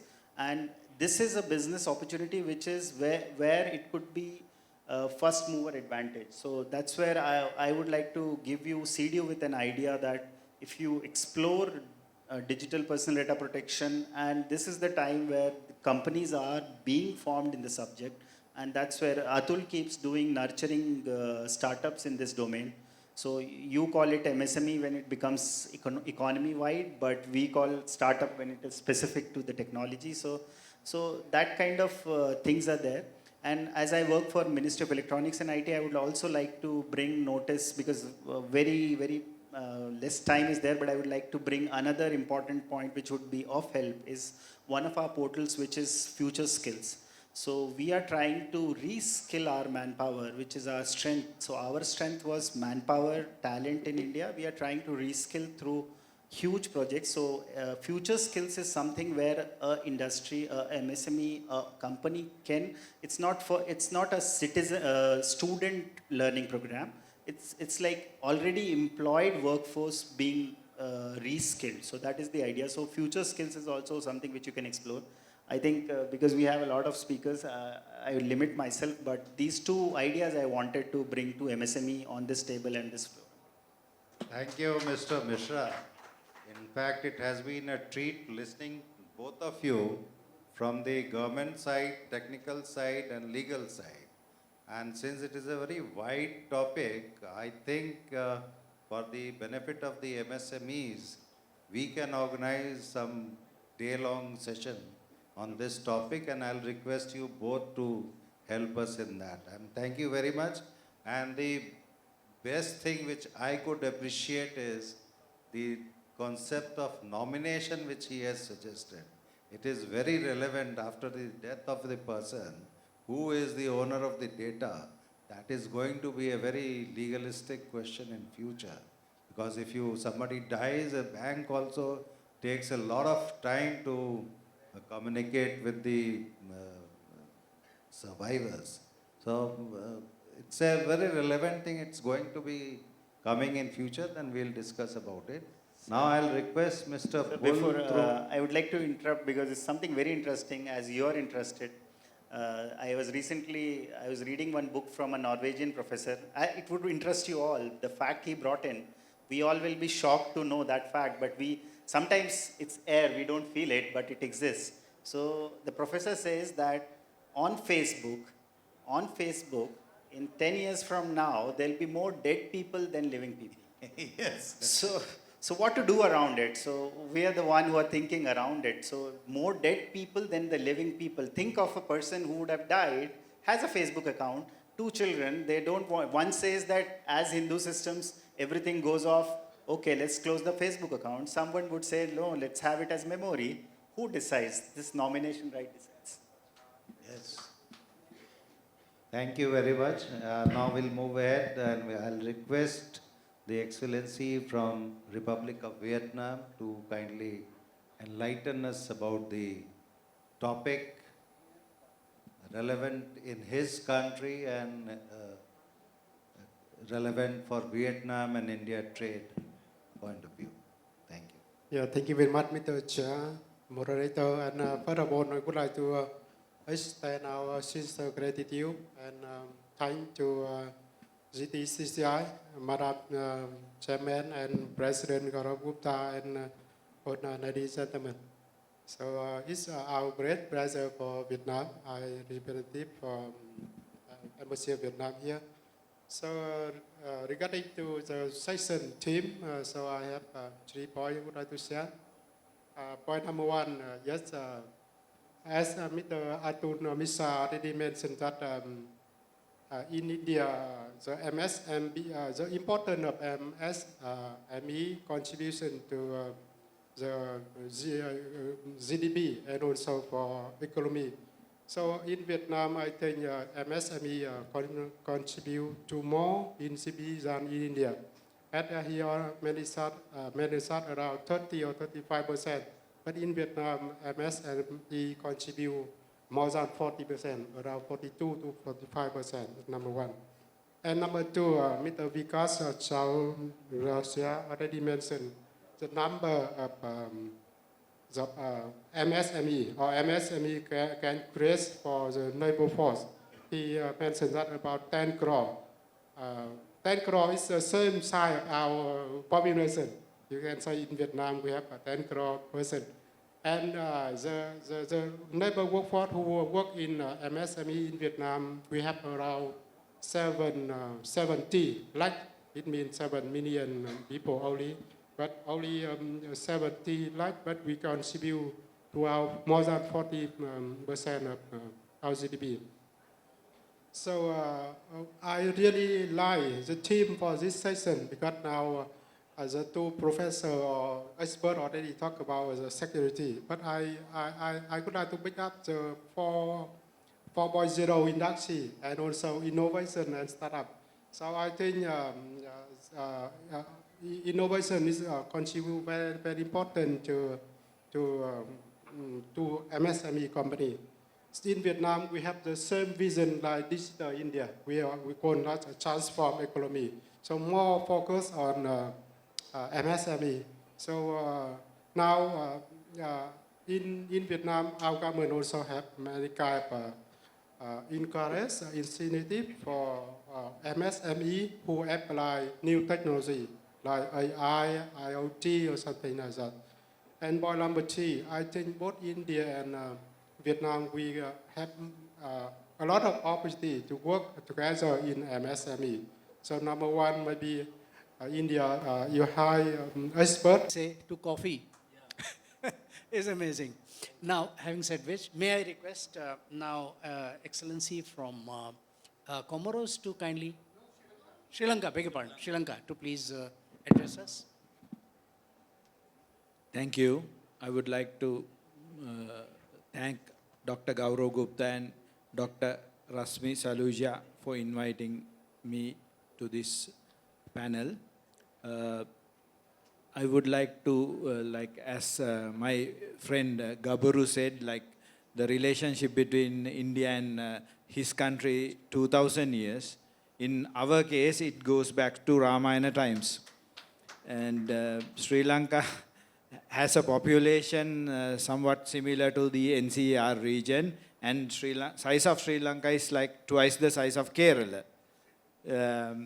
And when it comes to the government policies on SMEs, mainly focused on developing the skilling, and also to how to, there's a problem like other countries also. Sri Lanka, 70% of the businesses are actually SMEs, and 45% of the population is employed by SMEs, and it gives something closer to the contribution of 50% to the GDP also. So now we have a new government, and the new government is actually formulating a policy on SMEs as well. So one of their focuses is how to skill the labor force, and also how to make easy finding capital. So those are the two things, and also they are focused on the quality improvements as well. And when it comes to India and Sri Lanka's relationship, we have a free trade agreement, which was the first for India as well, which is in operation from 2000. So we are in discussion for the economic technology agreement as well. So hopefully there will be more opportunities with greater integration with India, maybe opportunities to join into those value chains as well. Thank you. Thank you so much. Thank you, Excellency. May I request Excellency from Madagascar to kindly take the... Okay. Ladies and gentlemen, good evening. First, I would like to thank Dr. Gttci for inviting me to this event. It's always a pleasure and an honor for me to be a part of Gttci events. Talking about Madagascar, we are a small island, which is the fourth biggest island in the world. And talking about the relationship between India, we have India's duty-free preferential tariff scheme. So that makes our export easier. And the main products we export from Madagascar to India is agricultural and mineral resources. For example, vanilla and cloves. And we also export graphite and nickel and copper. I would limit myself because of time, but if you have any question, then I will reply. Thank you very much. So very kind. May I request Kansal Sahab to address us, and from the industry perspective, what all is your expectation from the government? Thank you, Srivastav ji. Thank you, Rasmi ji. Thank you, Asthana ji, Gaurav ji, to make a day for MSME. I am SME. Yes. मुझे आज लग रहा है कि ये दिन जो celebrate किया जा रहा है वो मेरे लिए किया जा रहा है, क्योंकि अब तक में जितने भी लोग थे उनमें से शायद मैं ही SME हूँ, और आज का दिन MSME के लिए रखा गया है और मेरा नंबर सबसे लास्ट में लग रहा है, तो इससे मुझे और ज़्यादा प्रिविलेज फील हो रहा है। जैसे कवि सम्मेलन होता है ना, तो सबसे बड़े कवि को बाद में बुलाते हैं, सबसे आखिरी में, तो ऐसा ही मुझे फील हो रहा है। I am feeling very great. तो जो SME है वो ग्रो कर रहा है और बैकबोन है। जैसे 60% जो लोग कामगार हैं वो SME में ही हैं, और यहाँ पे सबसे पहले क्या है, सबसे खूबसूरत बात है कि जो हम लोग काम पे लेते हैं ना लोगों को, वो अनस्किल्ड होते हैं। मतलब सीधा कोई भी आ जाए कंपनी में तो हम उसको स्किल भी कर लेंगे, अप स्किल भी कर लेंगे। और मेरे पास खूब सारे उदाहरण हैं कि मेरे पास कोई बंदा 200 रुपये में काम करता था और वो 5 लाख रुपए महीना ले रहा है। और उसी का एक एग्जाम्पल मैं भी हूँ। 1984 में I was supervisor in Subhadra textile Ballabhgarh. I am a textile ITI person, but again I am now in stainless steel। अभी मेरे पास 6000 आदमी काम करते हैं और 7 फैक्ट्री हैं और हम करीब 120 कंट्रीज में एक्सपोर्ट करते हैं। तो जो आज का सब्जेक्ट है, empowering Indian MSMEs for global trade and export competitiveness, तो मैंने इसको 2 हिस्से में बांटा है। एक तो ये है जो शालिनी जी का सब्जेक्ट है कि सरकार से हमें क्या क्या चाहिए, क्योंकि सरकार कई बार कानून बनाती है, वो फैसिलिटेशन की बजाय हमारे लिए वो एक हैम्परिंग हो जाती है कि भाई एक वो स्पीड ब्रेकर हो जाता है। जैसे अभी BIS आ गया है, तो BIS इम्प्लीमेंटेशन में ऐसी पोजीशन आ गई कि भाई ये ट्रेड बहुत सारी फैक्ट्री बंद ही हो जाएंगी, परंतु शालिनी जी हैं यहाँ पे। तो हमने क्या किया, हमने 2 चैनल बना लिए कि एक टीम तो सरकार के ऐसे काम संभालेगी और दूसरी टीम जो है डेवलपमेंट के काम संभालेगी। क्योंकि अब हमारे बहुत सारे मित्र जो है इस काम में वो 50 साल से ऊपर के हो गए हैं, तो उनका वानप्रस्थ भी शुरू हो गया है और बच्चे भी काम पे आ गए हैं। तो जो बच्चे काम पे आए हैं वो सारे पढ़े लिखे हैं और दूसरी बात उनके पास पैसे हैं। हम जो थे, हम एक बहुत नीचे की पोजीशन में इस काम को लेके आए हैं। तो मेरी यात्रा 42 साल लग गए मुझे इस काम को यहाँ तक लाने में, और उन बच्चों ने, जो मेरे बच्चों ने ज्वाइन किया, उस यात्रा को बहुत स्पीड अप किया है। तो मैंने एक नाम दिया है स्पीड विद एक्यूरेसी। तो जो भी काम करना है उसमें no sampling, no trials, nothing. आप पूरा एक फुल प्रूफ ब्लू प्रिंट बनाइए, उस पर ट्रस्ट हो तो आगे बढ़िए और सीधा सीधा गो हेड। क्वालिटी का ध्यान रखना है। Plus, we are also member of the African Continental Free Trade Area Agreement. This is a market for 140 crore population, 1.4 billion people of Africa. So we are, I can say, I can consider Ethiopia as one of the top destinations for investment and trade. And let me just also say a few words about the diplomatic relations between Ethiopia and India. For the past 2,000 years, we have been in contact with India. For the past 2,000 years. Do Hajar Salo. You see? So here, especially in the modern diplomatic relations begins after the independence of India. And Ethiopia was the first African country to open embassy in New Delhi during Nehruji time. We are the first country to open embassy in New Delhi. So you can see how the diplomatic, the economic, the people-to-people, cultural relations between the two countries is growing. And now Ethiopia is member of the BRICS because of India's support. So, and focusing now, what are the top investment priority areas in Ethiopia? We have 5 major investment areas in Ethiopia. First one is agriculture and agro-processing. Second one is manufacturing, especially textile and pharmaceuticals. And third one is mining. And then next comes tourism and IT. And we're also welcoming, investments in healthcare, education, energy, and real estate, etc. And currently, there are more than 650 Indian companies in Ethiopia with a registered capital of $5 billion US. And they are the second largest investors in Ethiopia, the Indian companies. So in a few years back, they were fifth, but now they are second now. Even during the toughest time of COVID, they became, they were struggling and they were doing their best, and they became now the second largest investors in Ethiopia. And we have also excellent cultural relations, excellent people-to-people relations. And now let me just focus on the MSME, on the main agenda of today. And let's start from MSME, they are the backbone of a country's economy. They play a vital role in fostering innovation and in promoting inclusive development. And, let's say also, let's take an experience also from India. India, this time, is witnessing a massive economic growth, especially in MSME.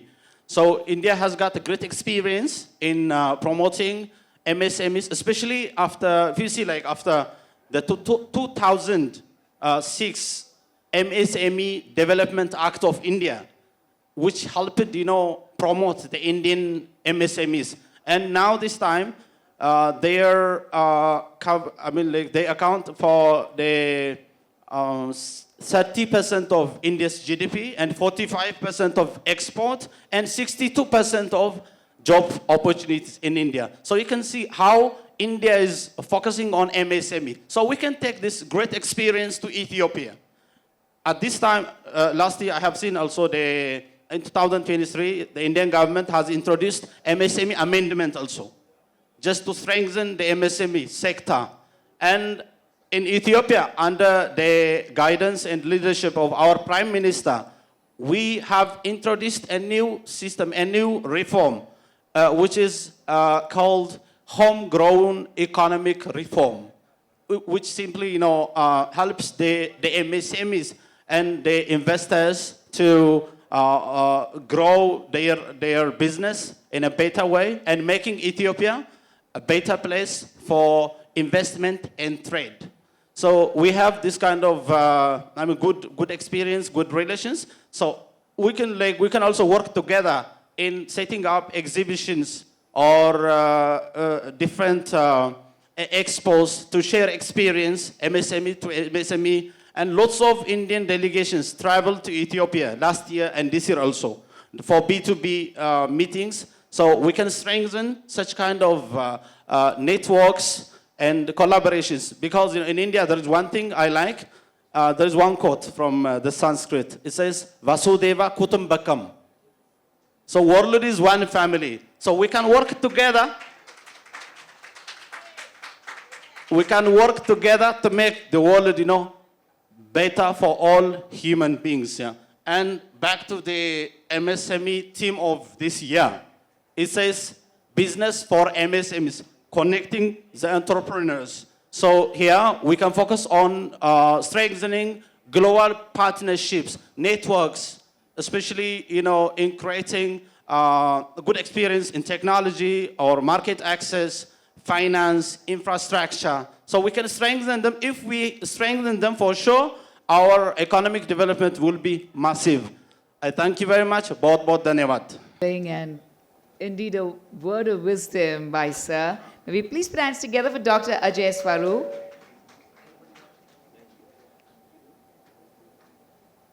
Ladies and gentlemen, moving to our next panel discussion, we are truly thankful to Dr. Rashmi Saluja. So everyone has great expectations out of you, and the faith that we all inculcate in you is because of the kind of person that you are, completely magnificent.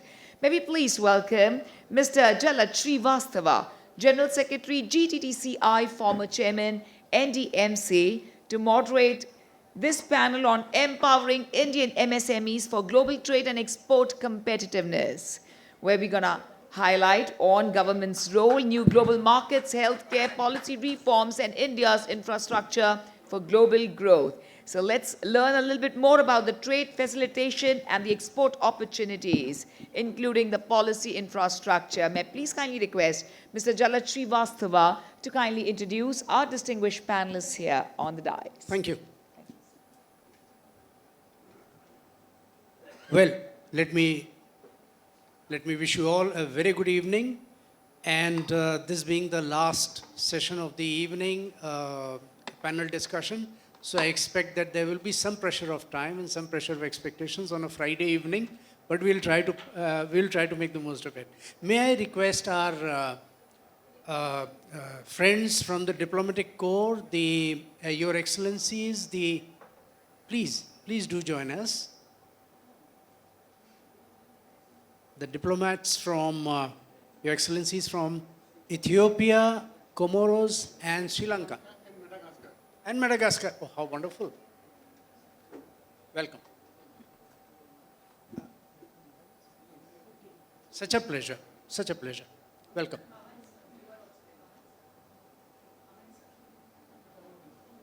Kansan sir. Yeah, I was just addressing. After that, we may Shri धीरज धर गुप्ता जी, अच्छा वो नहीं आ सके हैं, कोई बात नहीं. Shri Pawan Kansalji is right here. And may I request Shri Rajneesh Goenka is not there? Okay. And Professor Shalini Sharma. Right. Thank you, ma'am. Please take a seat. Well, that gives us a few lesser participants, but a little more time per participant. Welcome, first of all, to our Your Excellencies, to our guests, diplomats. We may not be neighbors. I believe there's a 3,000, 4,000 kilometers kind of distance between us, but if you looked at our HDI listing and if you looked at our Gini coefficient, we are pretty much neighbors in that sense. So welcome. Kansalji is the CMD of Jagdamba Cutlery, steel giant, and Professor Shalini Sharma is associated with EGROW Foundation, a think tank specifically in the sector of MSME. And let's set the ball rolling with the think tank first. May I request you, ma'am, to introduce the work being done by EGROW, because there's so much of thought process and so much of innovation which is happening, and I'm sure you is addressing also not just what is, but what are the things to be. Before you begin, I'll give just a sense of perspective over and above what has been talked before. You see, India, indeed, the entire world was micro some thousands of years back. But eventually, India politically started with the MSME sector, if I may say so, about 100 years back.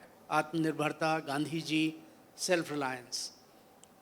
But it was only as late as 2006 and then 2020 in the MSME 2.0 that certain structural, if I may say, acknowledgements were brought forth that this sector required a different kind of an approach, do away with the export linkage kind of mindset, just focus on plant and machinery, input, finances, and on the eventual turnover. Now, this took one part, and the second was, I think, last year, a few years back, I think 4 years back, that a person applies and gets a loan within 1 hour, 60 minutes, that PNB linkage. And now banks, in today's newspaper, one reads that we are talking in terms of 100 crore plus kind of loans being expedited.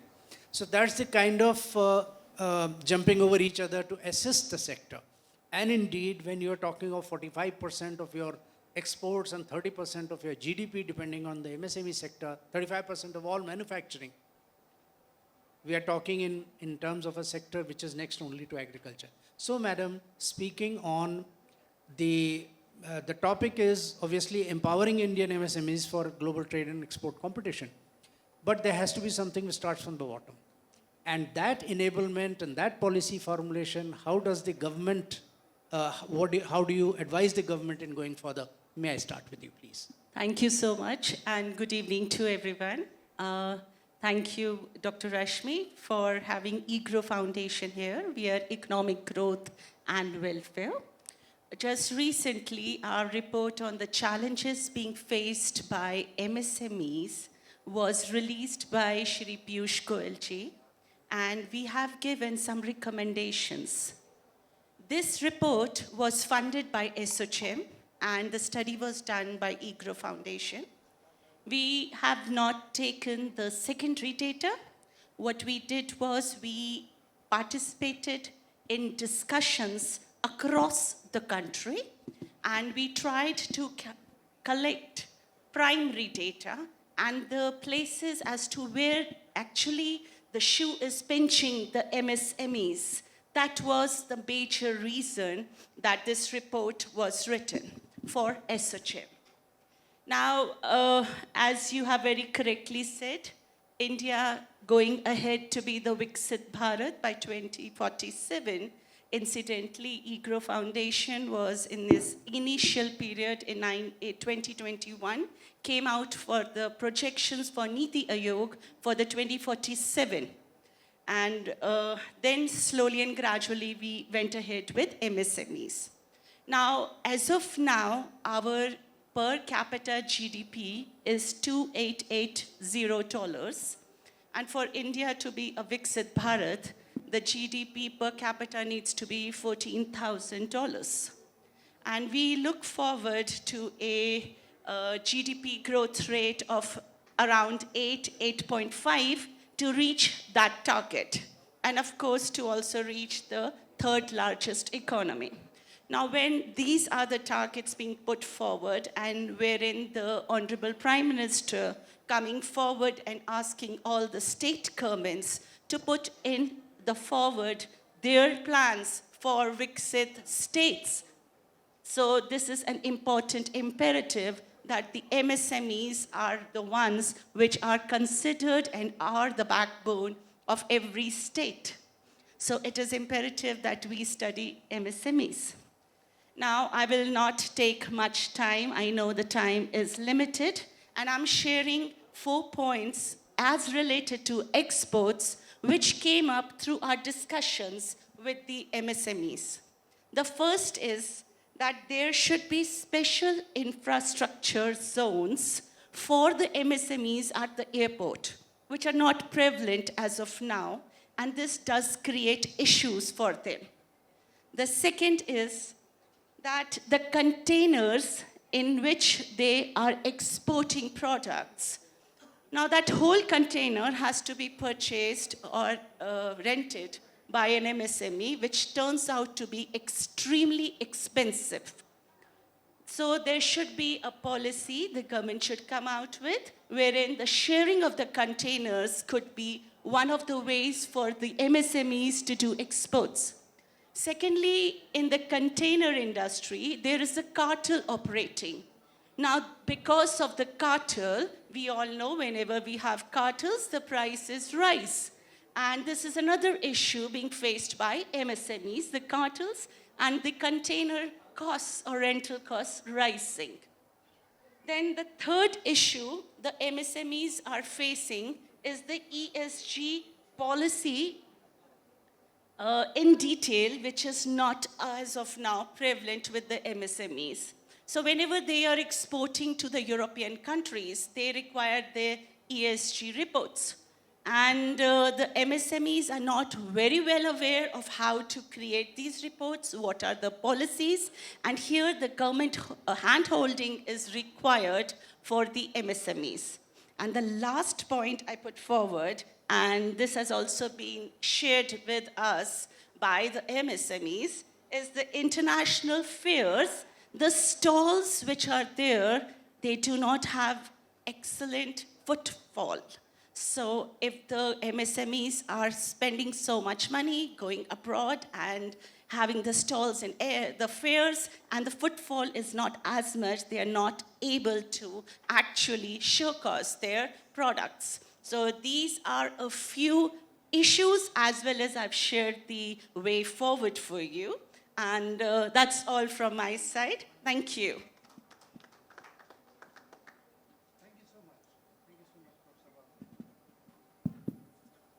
May I request Your Excellency, from the Diplomatic Corps of Ethiopia, to address us, please? I would request you pointedly to tell us exactly what was the policy formulation stage through which Ethiopia went, and how you are, what is the statistics regarding Ethiopia? Okay, thank you so much, Mr. Chairperson. Distinguished guests, excellencies, ladies and gentlemen, आप सभी को नमस्कार. Myself, Gabru, from Embassy of Ethiopia. So I want to, before just going to the main point for discussion, I would like to express my sincere gratitude to Dr. Gaurav Gupta-ji, Dr. Rashmi Saluja-ji, and Mr. Shubham Gupta-ji for organizing this auspicious forum. So I thank you very much. And I would like also to give you a brief history about Ethiopia. as a diplomat, I have to introduce that. So Ethiopia is located in the eastern part of Africa, and we are the second largest country in Africa in terms of population. We have 130 plus million population, or tera crore population. So we are also the center of the African Union. So the African Union headquarters is in Ethiopia's capital city, Addis Ababa city. So you can imagine how Ethiopia is becoming the gateway to Africa now. And you can get all African embassies in one city, in Ethiopia's capital city. So you can see how Ethiopia is very important for the political and economic affairs of the continent. And regarding the economy of Ethiopia, I can see we have a huge domestic market because there is 130 plus million population. And we are also a member of the regional and continental trade areas like COMESA, Common Market for Eastern and Southern Africa. This is a market for 600 million people. Ladies and gentlemen, no discussion on cooperation would be complete without addressing a long-standing and critical area, direct connectivity. Over the past 2 years, I have personally engaged with Indian aviation stakeholders and government representatives advocating for direct flights between India and Armenia, a vital step for unlocking our full economic, tourism, and cultural potential.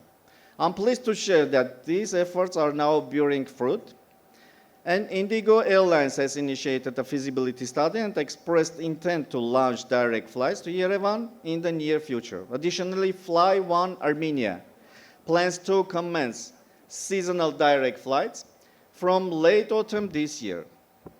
These developments will significantly reduce travel time and boost business mobility, bilateral tourism, and cargo transit. Armenia is a country of breathtaking beauty, ancient heritage, and warm hospitality. With its UNESCO's heritage sites, vibrant food culture, and welcoming people, it is no surprise that we are witnessing a 30% surge in Indian tourist arrivals year on year.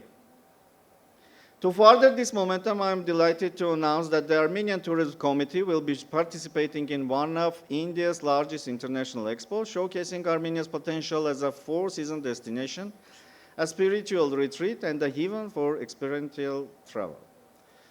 We believe that tourism is not just about leisure, it is a strategic connector that strengthens people-to-people ties and opens avenues for investment and in hospitality, aviation, and cultural industries.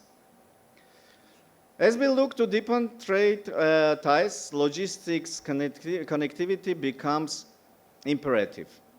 The Armenian government's Crossroads of Peace project is a strategic initiative aimed at establishing Armenia as a vital regional hub for connectivity, dialogue, and substantial development.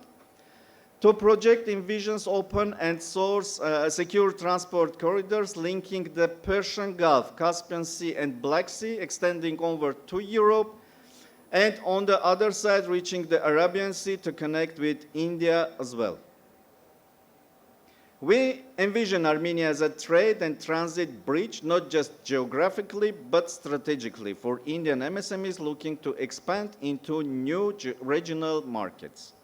Ladies and gentlemen, we are at the turning point in our bilateral journey, where our shared aspirations and complementary strengths can pave the way for bold, transformative partnerships. Let this forum be the beginning of not just conversations, which half of done, I guess, and one more panel is going to be, but real collaborations, and let us co-build solutions, co-invest in innovations, and co-create value for our people. On behalf of the Embassy of Armenia, I reaffirm our full commitment to this vision and express our deep appreciation to the organizers for the opportunity to be part of this inspiring forum. Let us connect, invest, and grow together. Շնորհակալություն, Danyavad. Thank you. I'm not going to felicitate yet the ambassador because I want him to join in one of the most important, discussions. Please, sir. No, it's not a panel. It's not a panel.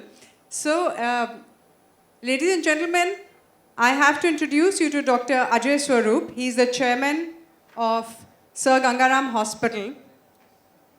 And GTTCI has been working on getting the medical tourism and making Gangaram Hospital the focus of medical tourism. And I would like to have this discussion with Dr. Ajay Swarup, as he has been, in fact, I'll say, a pillar of Gangaram Hospital.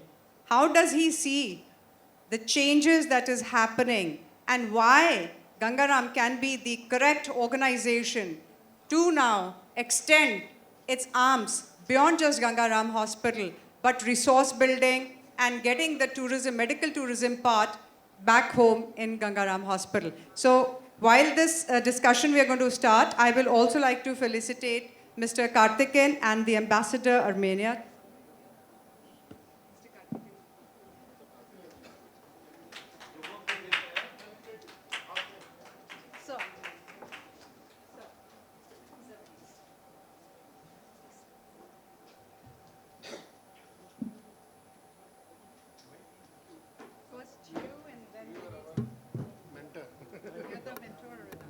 Maybe please kindly request Ashwin Mehta, sir, also to kindly join us to do this honor, please. Ashwin Mehta, sir, to kindly join Dr. Gaurav Gupta and Dr. Rashmi Saluja to present this token of love memento at first to Dr. D.R. Karthikeyan, who received it just now, a former director CBI, and His Excellency Mr. Vagan Afyan, our ambassador of Armenia.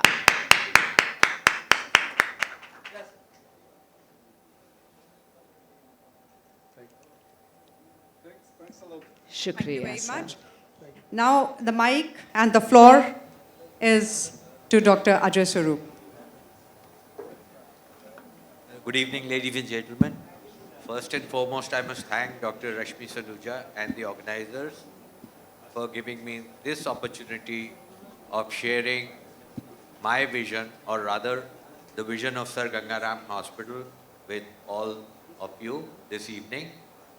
Ladies and gentlemen, for those who may not be knowing Sir Gangaram Hospital in too much of detail, let me briefly tell you that this is a multi-speciality tertiary care hospital, and it has a very long history, starting from Lahore, which is now in erstwhile Pakistan, and since 1954 it has been in Delhi and started with a very humble beginning, and over the years it has grown to now a 1,000-bedded multi-speciality tertiary care hospital.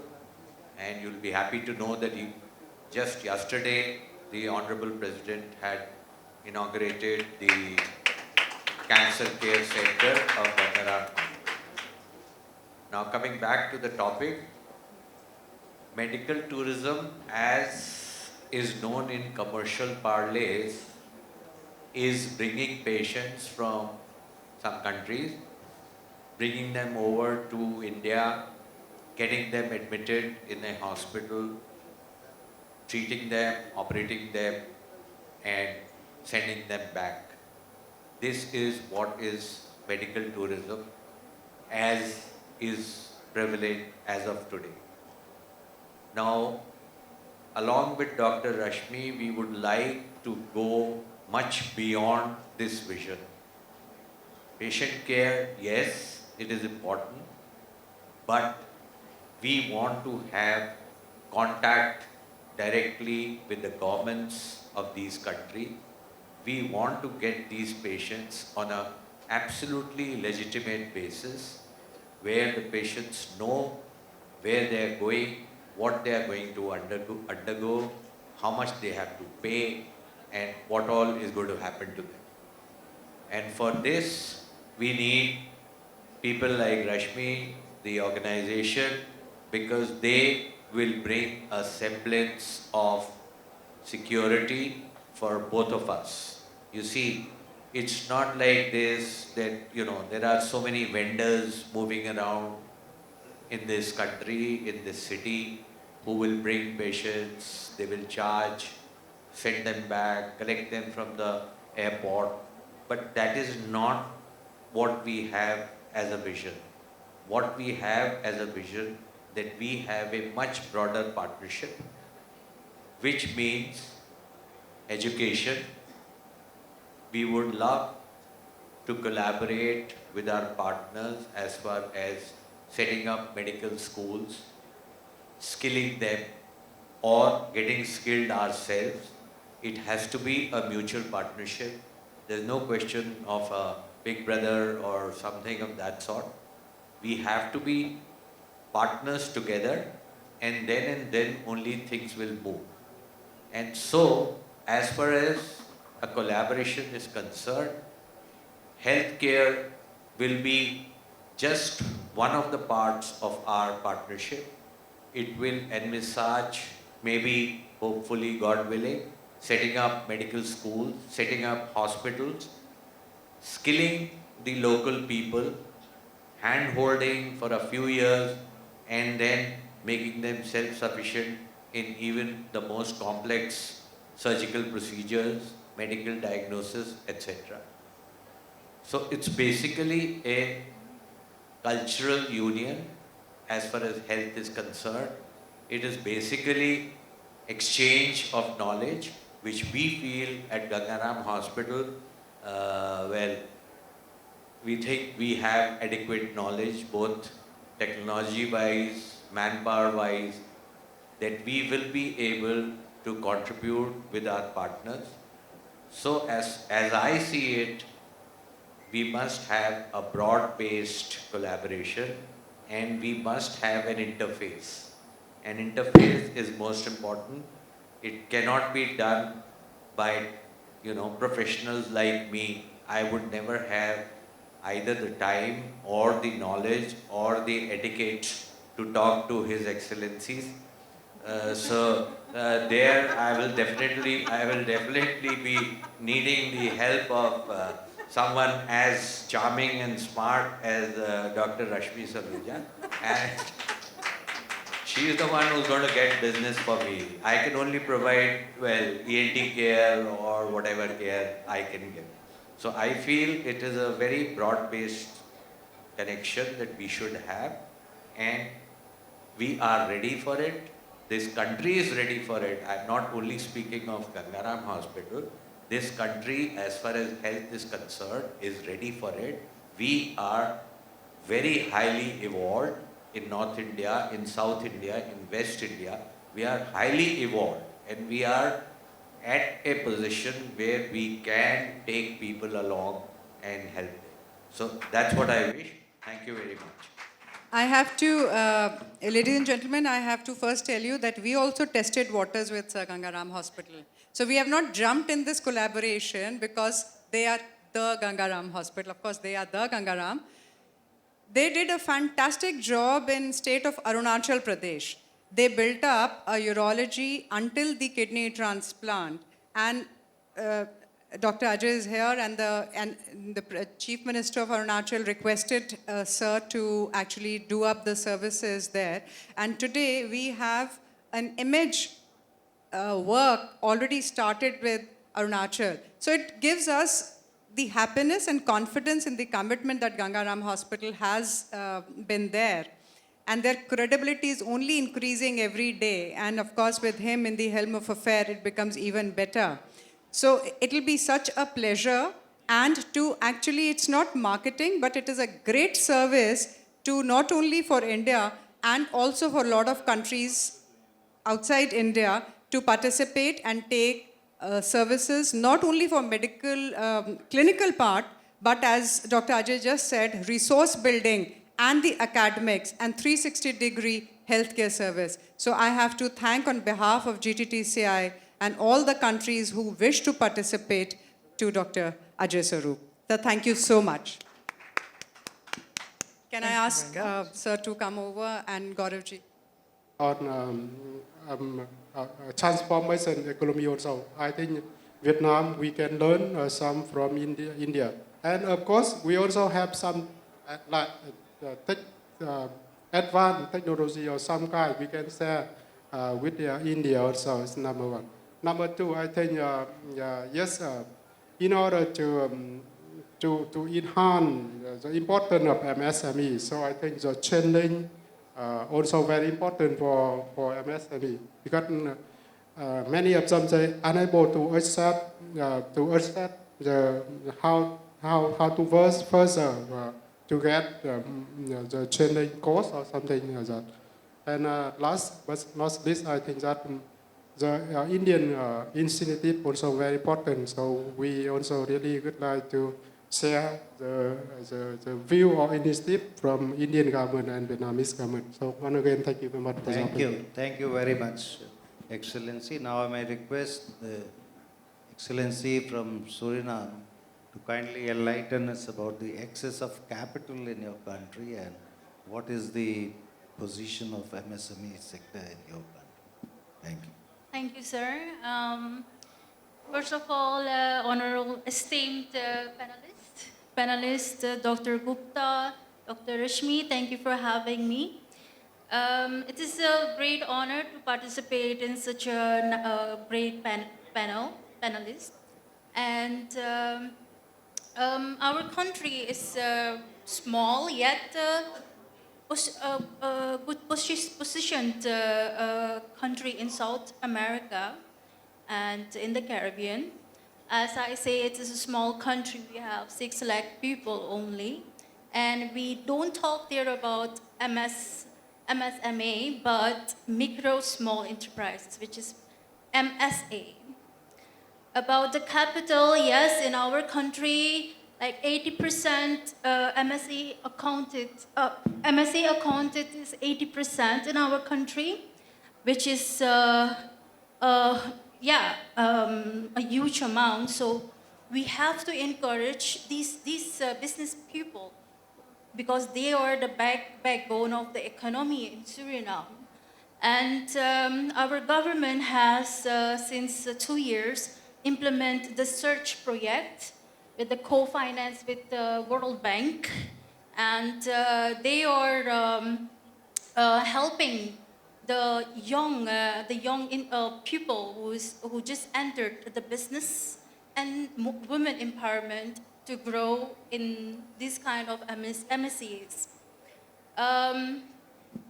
Of course, they are more practically they are more informally busy with this business, and therefore they need the information how to do it so they can have more profits, and therefore our nation give them also providing them also the trainings for and of course all technologically informations how to do especially in agriculture and in services. Thank you, ma'am. Thank you. Thank you. Mr. Sanjay, we are running short of time. Sure. I'm sorry, last time also you had a very less time to speak. We can track later on, but just an idea about the PPP model in India and how the MSME industries function in that scenario. So I'll just quickly wrap this up from my side. MSMEs are the backbone of our country, but we are still far behind a country like China. We speak about 48% exports from SMEs. China has it at 68%. We are not MSME. We are actually very micro-driven country, whereas the average of China is actually macro. So we are far away in our growth. The only biggest challenge I feel is of skilling. A lot of our SMEs are not skilled to do business. They don't do business out of choice. They do business out of force because they don't have employment opportunities. So they end up here. And that's why there's an issue of their entire business model. So we need to focus on the education and skilling of SMEs. And that would be from my side. Thank you. Thank you very much. Thank you, sir, for moderating the session. To do the honors, I'm going to kindly request Dr. Rashmi Saluja and Dr. Gaurav Gupta. There's one sure. person. Sure, sir. Sure. Sorry, Excellency from Lesotho. like to hear something about your country on the topic which we are discussing.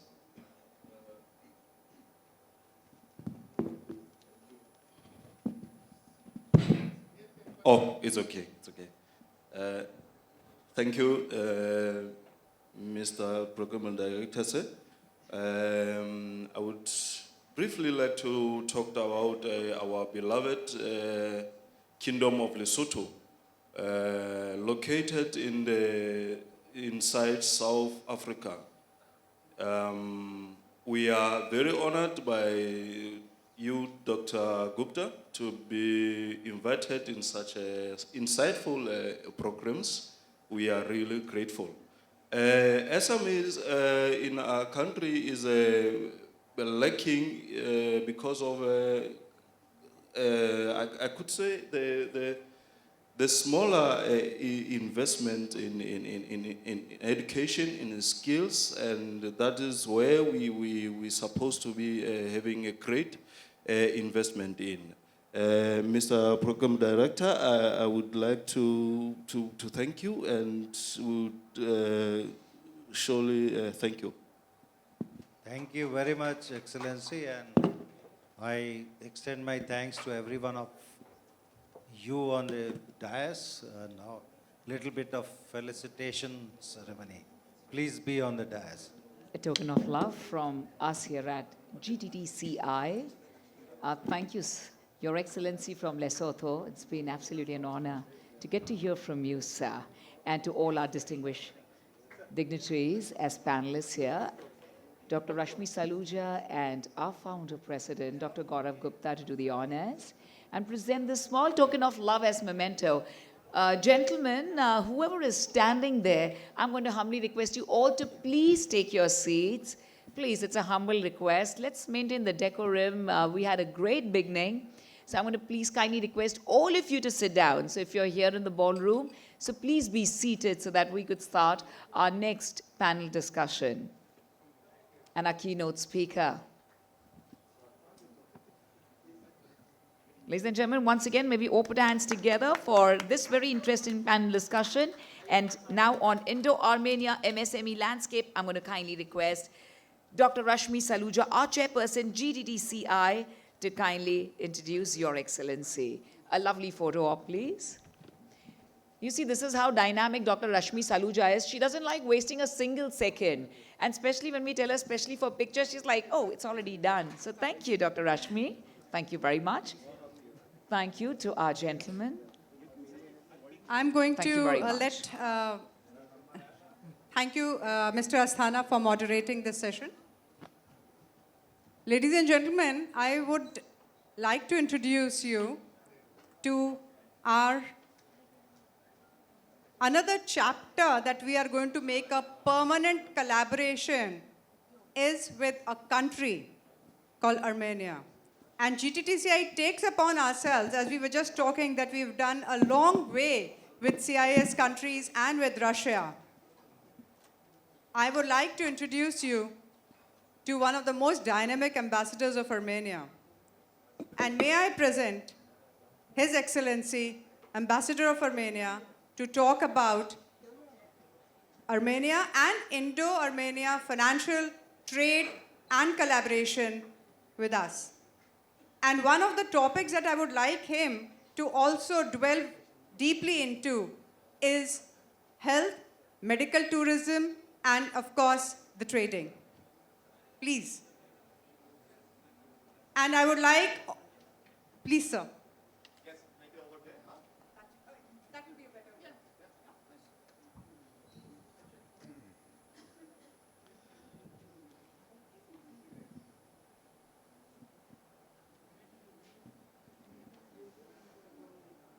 While Ambassador Armenia is making a presentation, I would like Dr. Ajay Swarup to be coming on dais because of international medical tourism.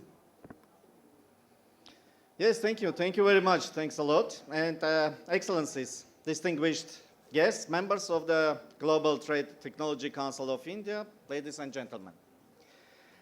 Namaste, and I would say Barev Dzes as Armenian.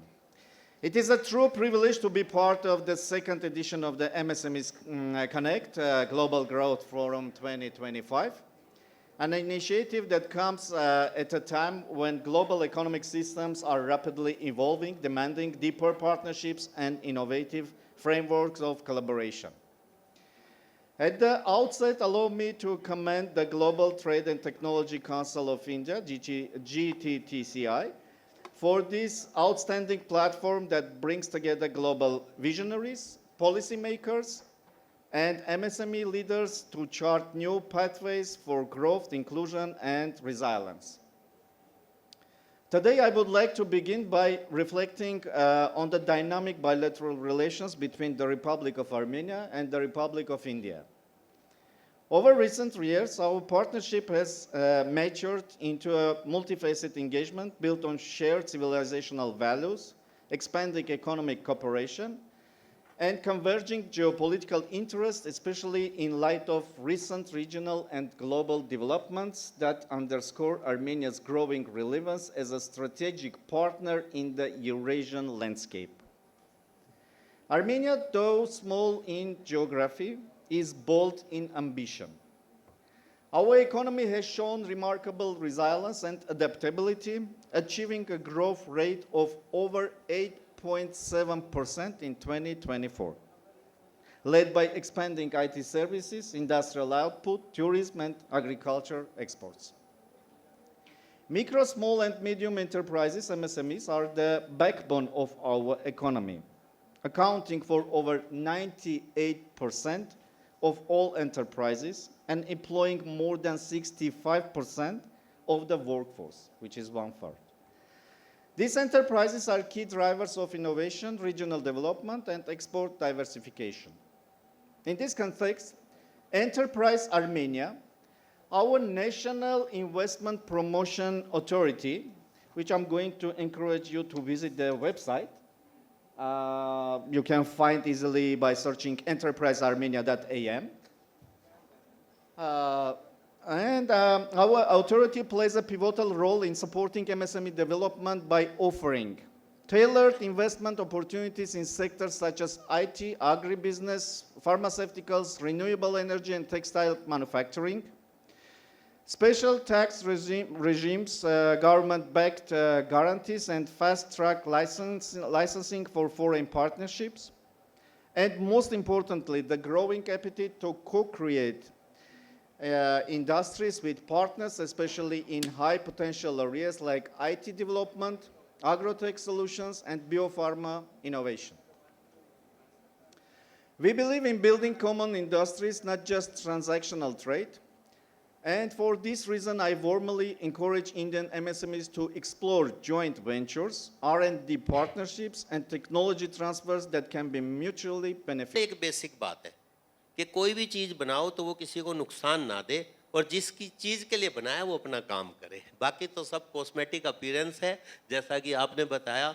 They have 140 crore people customers, तो 140 करोड़ लोग यहाँ बैठे हैं, तो हमें करना क्या है? केवल अपने दरवाजे खोलने हैं।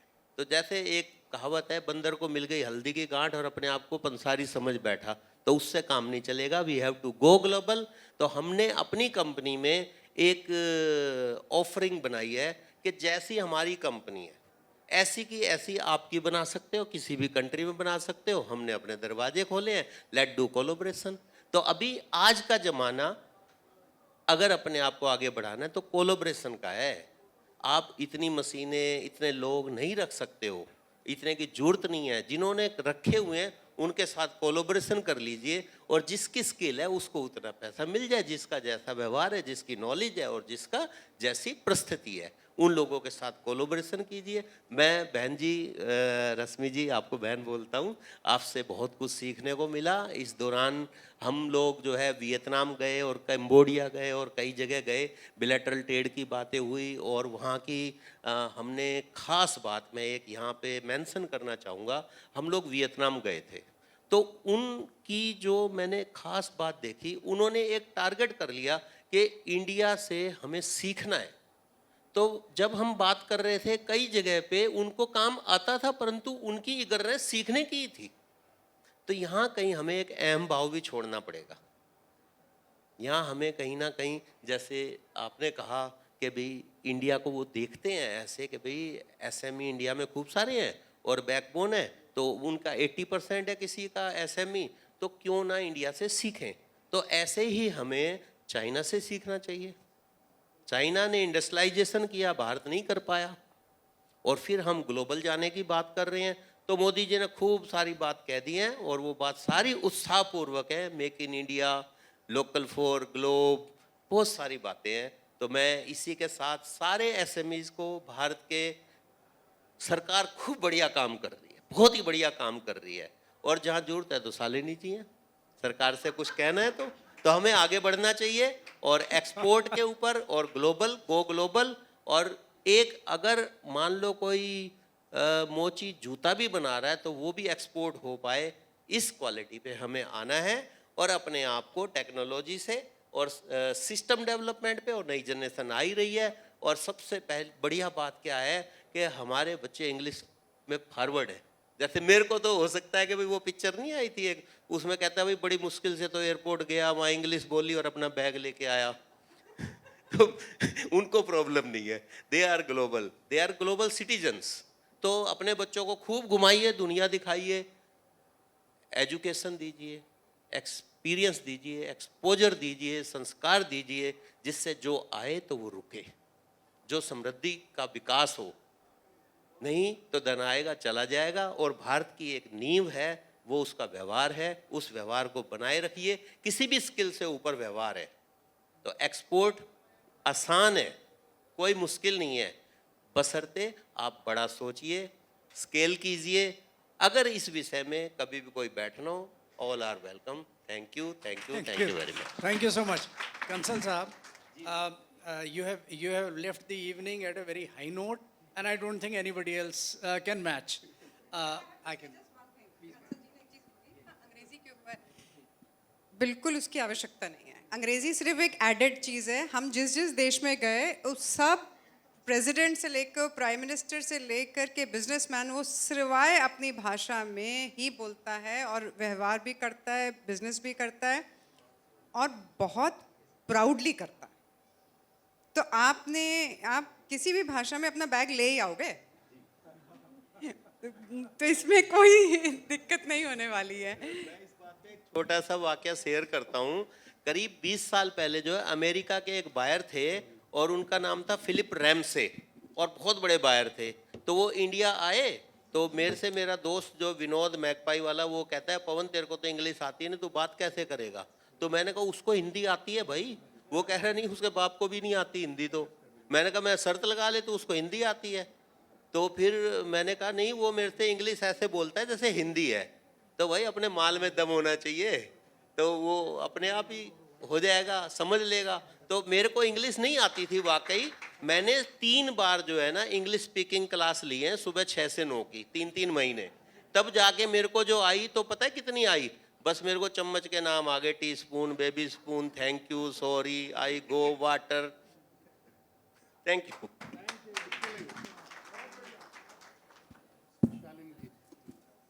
आइए। Thank you so much. Thanks all the participants and the panel members. Time for felicitations. One of the most interesting panel discussions that we had here. So thank you so much to each and every one of you. Well, ladies and gentlemen, maybe please give them one of the loudest roar of applause for sharing such fabulous insights, and at the same time leaving us not just with a thought this time, but giving us the solution to all the challenges faced. Ladies and gentlemen, let's thank them all. What a huge honor to have such brilliant, distinguished panelists here with us on stage. And a diplomat from the Embassy of Ethiopia. Wow, what Hindi. Vasudeva Kutumbakam. Sir, you speak Sanskrit, you speak Hindi, and multilingual. Truly amazing, sir. Thank you very much to our diplomat from the Embassy of Sri Lanka, all our diplomats who've joined us here, including Pavan Kansalji, Shalini Sharma ji from IGRO Foundation, One group picture, please. Ladies and gentlemen, please be here with us as we have 4 prestigious awards, where we have the Emerging MSMEs of the Year award to be presented right after this. And to do the honors, I'm going to kindly request our diplomats to please join us here on stage. Sir Karthikeyan Sir, Dr. Rashmi Saluja ji and Dr. Gaurav Gupta ji, please be with us here on stage. Karthikeyan Sir, please. Rakesh Asthana Sir, please. May we kindly welcome you as well on stage to do the honors. We have 4 prestigious awards presenting, ladies and gentlemen, brought to us by GTTCI, the Emerging. Dr. Harsh Johari, please join us as well. And can you announce the... Yes, ma'am. Yes, ma'am. Ladies and gentlemen, let's put hands together as we present the Marketing and Brand Outreach Emerging MSME of the Year. And it goes to Mr. Kapil Khandelwal, the Managing Director, Top Line Print Media Private Limited. Heartfelt congratulations to Mr. Kapil Khandelwal ji, Managing Director, Top Line Print Media Private Limited.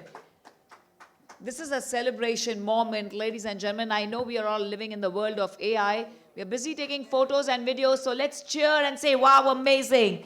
Presenting, I love that, thank you. Presenting the Food and Beverage Emerging MSME of the Year. And it goes to Mr. Jagdish Agarwal, Managing Director, Beam Sense Bengali Sweet House. May I please request ma'am to kindly, Pooja ji, to kindly receive the award. He's keeping a little unwell, Mr. Jagdish Agarwal ji, and Pooja ji to kindly receive the award.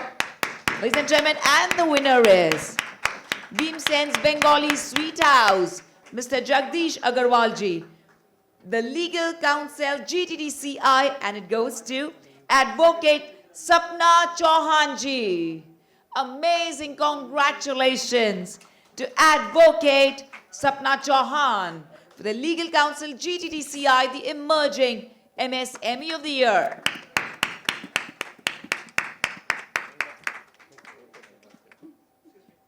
Pavanji, please be here with us. One more felicitation. You're like Hawa ka Jokha. I know you keep running here and there. Thank you.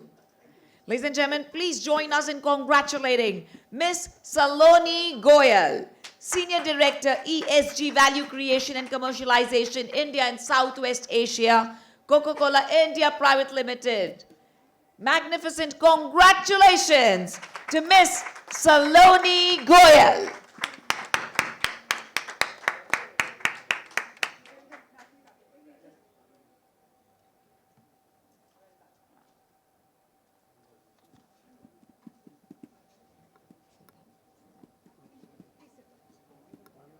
We request our distinguished dignitaries, our diplomats to be here on stage.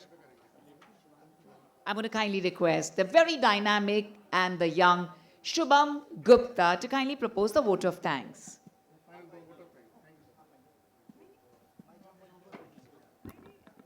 Respected dignitaries on the stage of the stage, esteemed guests and our GTDCI leadership, as we draw this enriching evening to a close, it gives me immense pleasure to deliver the vote of thanks on behalf of GTDCI. Today's MSME Connect Global Growth Forum has been more than just an event.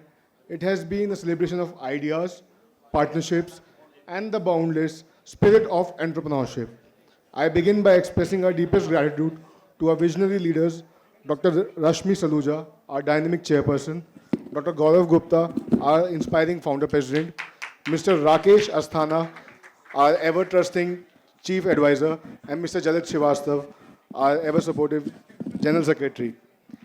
आज के event के बारे में हमें आप बताइए। आज का इवेंट बहुत ही महत्वपूर्ण इसलिए है कि जो एक ही चीज़ निकल के आई कि माइक्रो स्मॉल मीडियम एंटरप्राइजेस हर कंट्री के जीडीपी का कितना बड़ा भाग है और उस चीज़ के बारे में आम पब्लिक को ज़्यादा ध्यान ही नहीं। 50%, 60%, राइट जीडीपी, कितने करोड़ों कितने परसेंटेज लोग उसमें काम में लगे हैं, तो ये तो मोस्ट इम्पॉर्टेंट चीज़ है। तो आज की ये चीज़ देख के हर आदमी यही चीज़ में इंटरेस्टेड था कि इसको हम लोग कितना टेकन फॉर ग्रांटेड है, और यही बेसिस है इंटरप्राइज में बढ़ने की और इंटरेक्शन की अमंग कंट्रीज। सर गवर्नमेंट की साइड से कितना हेल्पफुल होता है, कितनी चीज़ें एमएसएमईज को मिलती हैं ग्रोइंग के लिए?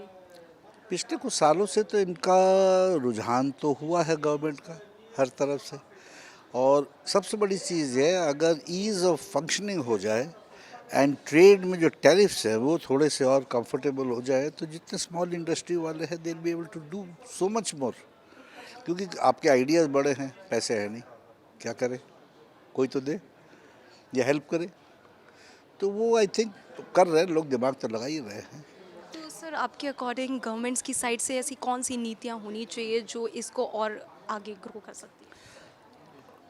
टास्क फोर्स हो जो बैठे और इंडस्ट्री से बात करे कि क्या प्रॉब्लम है, क्या ब्लॉक्स हैं, हाउ कैन वी ओवरकम, थोड़ा सा सिंपैथेटिक पॉइंट ऑफ व्यू करे, है ना, इमीडिएट गेंस को ना देखे, लॉन्ग टर्म देखे, यही कर भी रहे हैं, मेरे ख्याल से हो ही रहा है।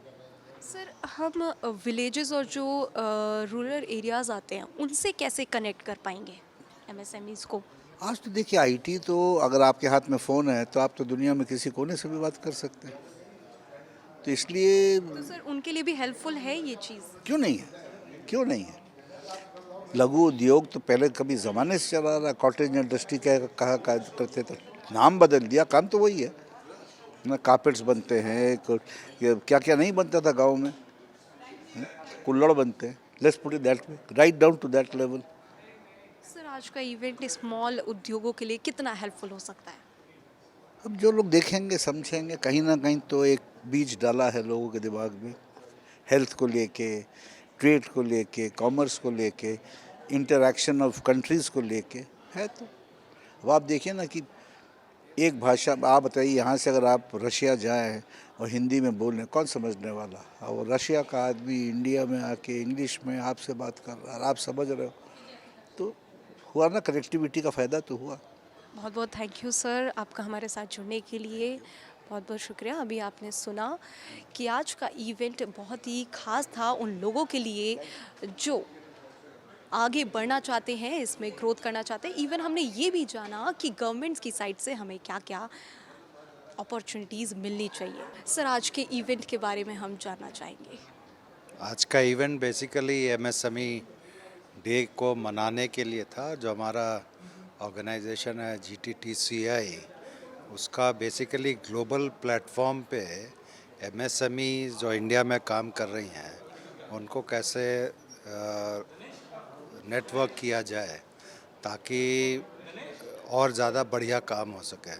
तो सर इसका नेटवर्क रूरल एरियाज़ विलेजेस में भी है, जो वहाँ के स्मॉल बिजनेसेस हैं वो आपसे जुड़ सकते हैं?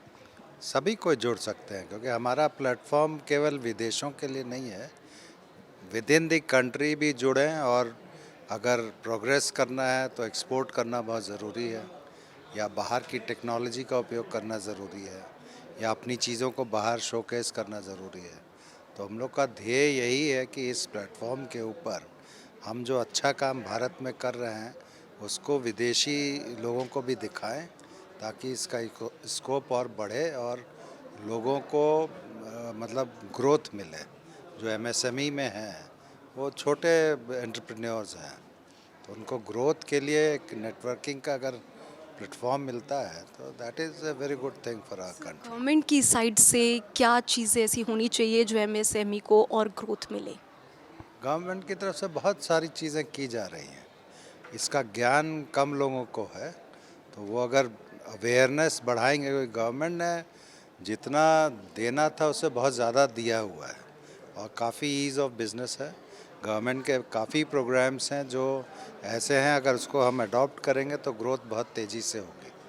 दिक्कत ये है कि वो जो उसकी जानकारी जो छोटा बिजनेसमैन है उसके पास ज़्यादा नहीं होती है, तो धीरे धीरे चीज़ें बढ़ रही हैं। अभी जैसे एक्सपोर्ट का हमारा 45% एमएसएमई सेक्टर से ही आता है, तो ये ज्ञान बढ़ेगा, अवेयरनेस बढ़ेगी, और गवर्नमेंट का तो सपोर्ट है ही है, तो और भी आगे बहुत अच्छी तरह। सर आज के इस इवेंट से जो स्मॉल और मीडियम एंटरप्रेन्योर्स की बात हुई है, उनको कितना मतलब हेल्पफुल होगा आज का event?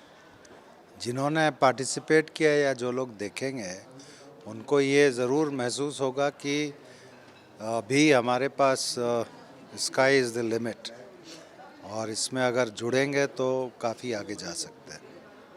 Thank you. Thank you sir, बहुत बहुत शुक्रिया सर। आज के इवेंट के बारे सबसे पहले आज के इवेंट के बारे में आपसे जानना चाहेंगे। It was a lovely experience, and I'm so proud to be part of the GTTCI. They've given me this opportunity and they awarded me for my work. I'm so thankful to them, and I will continue working hard like I've done and keep them always happy and do my best in my profession. आपको कितना helpful हुआ है ये platform, आपको कितने helpful benefits मिले? बहुत ज़्यादा। पहली बार इस प्लेटफॉर्म के through international contracts, international agreements, international platform मिला है, and this is a very very big break for me. और साथ में ही डॉक्टर रश्मि सलूजा जैसे बहुत अच्छे इंसान से मुलाकात हुई है। Was a wonderful human being, and I am ever so thankful to her for considering me for this legal practitioner and legal counsel for the GTTCI. ये प्लेटफॉर्म वुमेन एम्पावरमेंट पे कितना फोकस डालता है आपके according? I feel if a woman wants, she can achieve anything, just anything. I come from an army background. I'm not a lawyer. In fact, I was in Lufthansa. From there, I started my journey. I had no background. I had no matters. I had no cases. But today, after 30 years, I'm standing here. So I think if a woman wants to achieve something, she can. Thank you ma'am. सबसे पहले बहुत thank you, आपकी visionary से ये event बहुत ही अच्छा हुआ है। बस मैं आपसे जानना चाहूँगी कि इस इवेंट के बारे में थोड़ा और आप बताइए।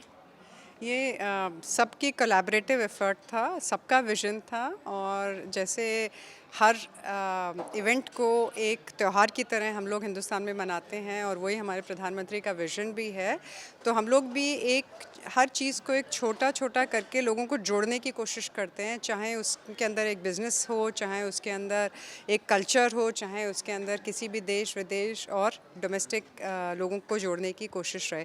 यही GTTCI का मकसद है, और इसको अगर आगे स्ट्रेंथन करेंगे तो इसमें जो आगे इंडिया को डेवलप्ड बना करके एक $5 ट्रिलियन की इकॉनमी को बनाने में हम लोगों का एक छोटा सा सरकार के लिए प्रयास है।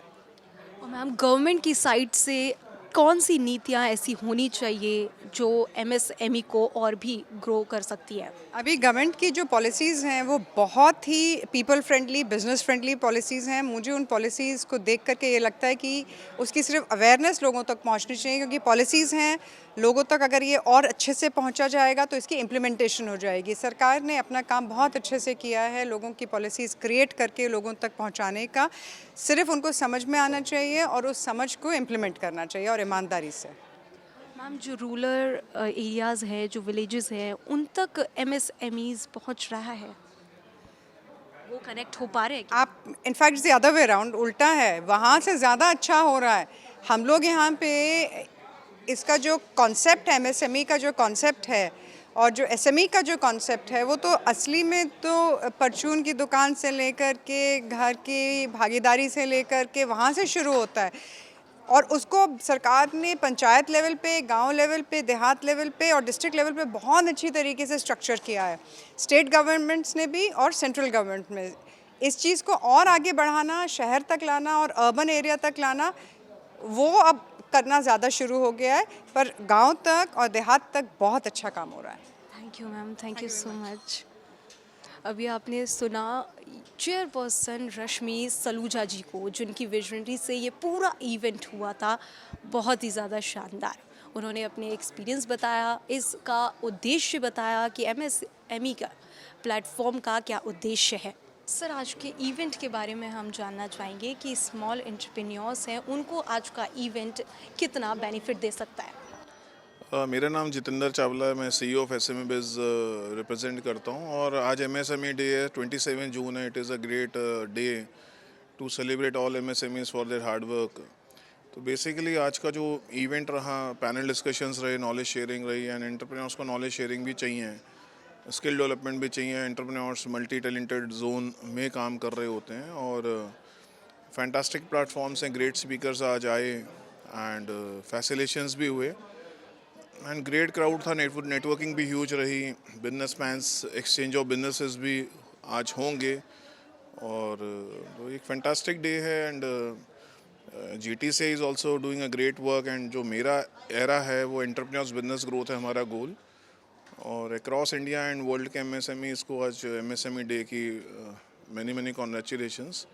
इस तरीके के प्रोग्राम्स होने चाहिए। एक तो एक्सचेंज ऑफ इंफॉर्मेशन हो गया, एक्सचेंज ऑफ नॉलेज हो गया, एक्सपर्टीज़ नॉलेज हो गया, एंड टुडे जो स्टार्टअप्स हैं they also wants to be equipped with the knowledge इस पार्ट। तो बिजनेसमैन फाइनेंस देखता है, HR देखता है, quality product packaging, brand building, lead generations, there are many things जो एक बिजनेस क्लास को देखनी पड़ती हैं। और today's event is successful, 30-40 speakers रहे अलग अलग फील्ड्स के। तो वी वांट दिस तरीके के समिट्स हैं, and more than this is a business exchange programme across the India and globe also, क्योंकि इंटरनेशनली कंट्रीज़ के ट्रेड काउंसलर्स आए, तो मुझे लगता है कि India will grow and India will also be reaching heights, and India is going globally. So global trade की आज बातें हो रही हैं और होनी चाहिए। डिजिटल टेक्नोलॉजी ने सबको कनेक्ट कर रखा है, एंड एक्सचेंज सर गवर्नमेंट्स की साइड से कितना बेनिफिट इस प्लेटफॉर्म को मिल रहा है? गवर्नमेंट ऑलवेज MSMEs की ग्रोथ के लिए काम करती है। So much announcements are there for the MSME, ROI कम है, गवर्नमेंट के भी अपनी जो पॉलिसीज़ हैं उनको अगर रीच आउट करना है तो they also have the platforms. तो ये भी एक अच्छा प्लेटफॉर्म है जहाँ गवर्नमेंट की स्कीम्स के बारे में एंटरप्रेन्योर्स को पता लगे, और ऐसे होना ही चाहिए। और गवर्नमेंट भी बहुत प्रमोशनल टेलीविज़न पे भी एड्स वगैरह करती हैं, एंड MSMEs को नॉलेज बेस्ड शेयरिंग के कंटेंट को प्लेटफॉर्म के थ्रू शेयर करना मस्ट है। गवर्नमेंट पॉलिसीज़ तो हैं ही, and government is always much conscious for MSME, क्योंकि MSME ही बैकबोन है इंडस्ट्री की, and we are going for 5 trillion economy, and top 4 में तो हम आ ही गए हैं। अगर आप इंडिया की ग्रोथ देखें तो टॉप 4 में आने में जो ह्यूज कंट्रीब्यूशन है MSMEs का भी है। Thank you so much sir.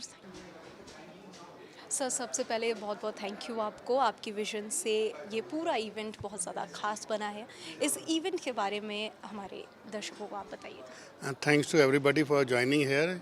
GTCI has organized this second MSME Global Connect at Royal Plaza Hotel, New Delhi. हमने लास्ट ईयर भी किया था नेशनल म्यूजियम में, इस साल भी हमने यहाँ पे किया, जिसमें कुछ देशों के राजदूत, डिप्लोमेट्स, सरकारी अधिकारी, मेंबर ऑफ पार्लियामेंट और इंडस्ट्रियलिस्ट और विभिन्न क्षेत्रों के लोगों ने भाग लिया।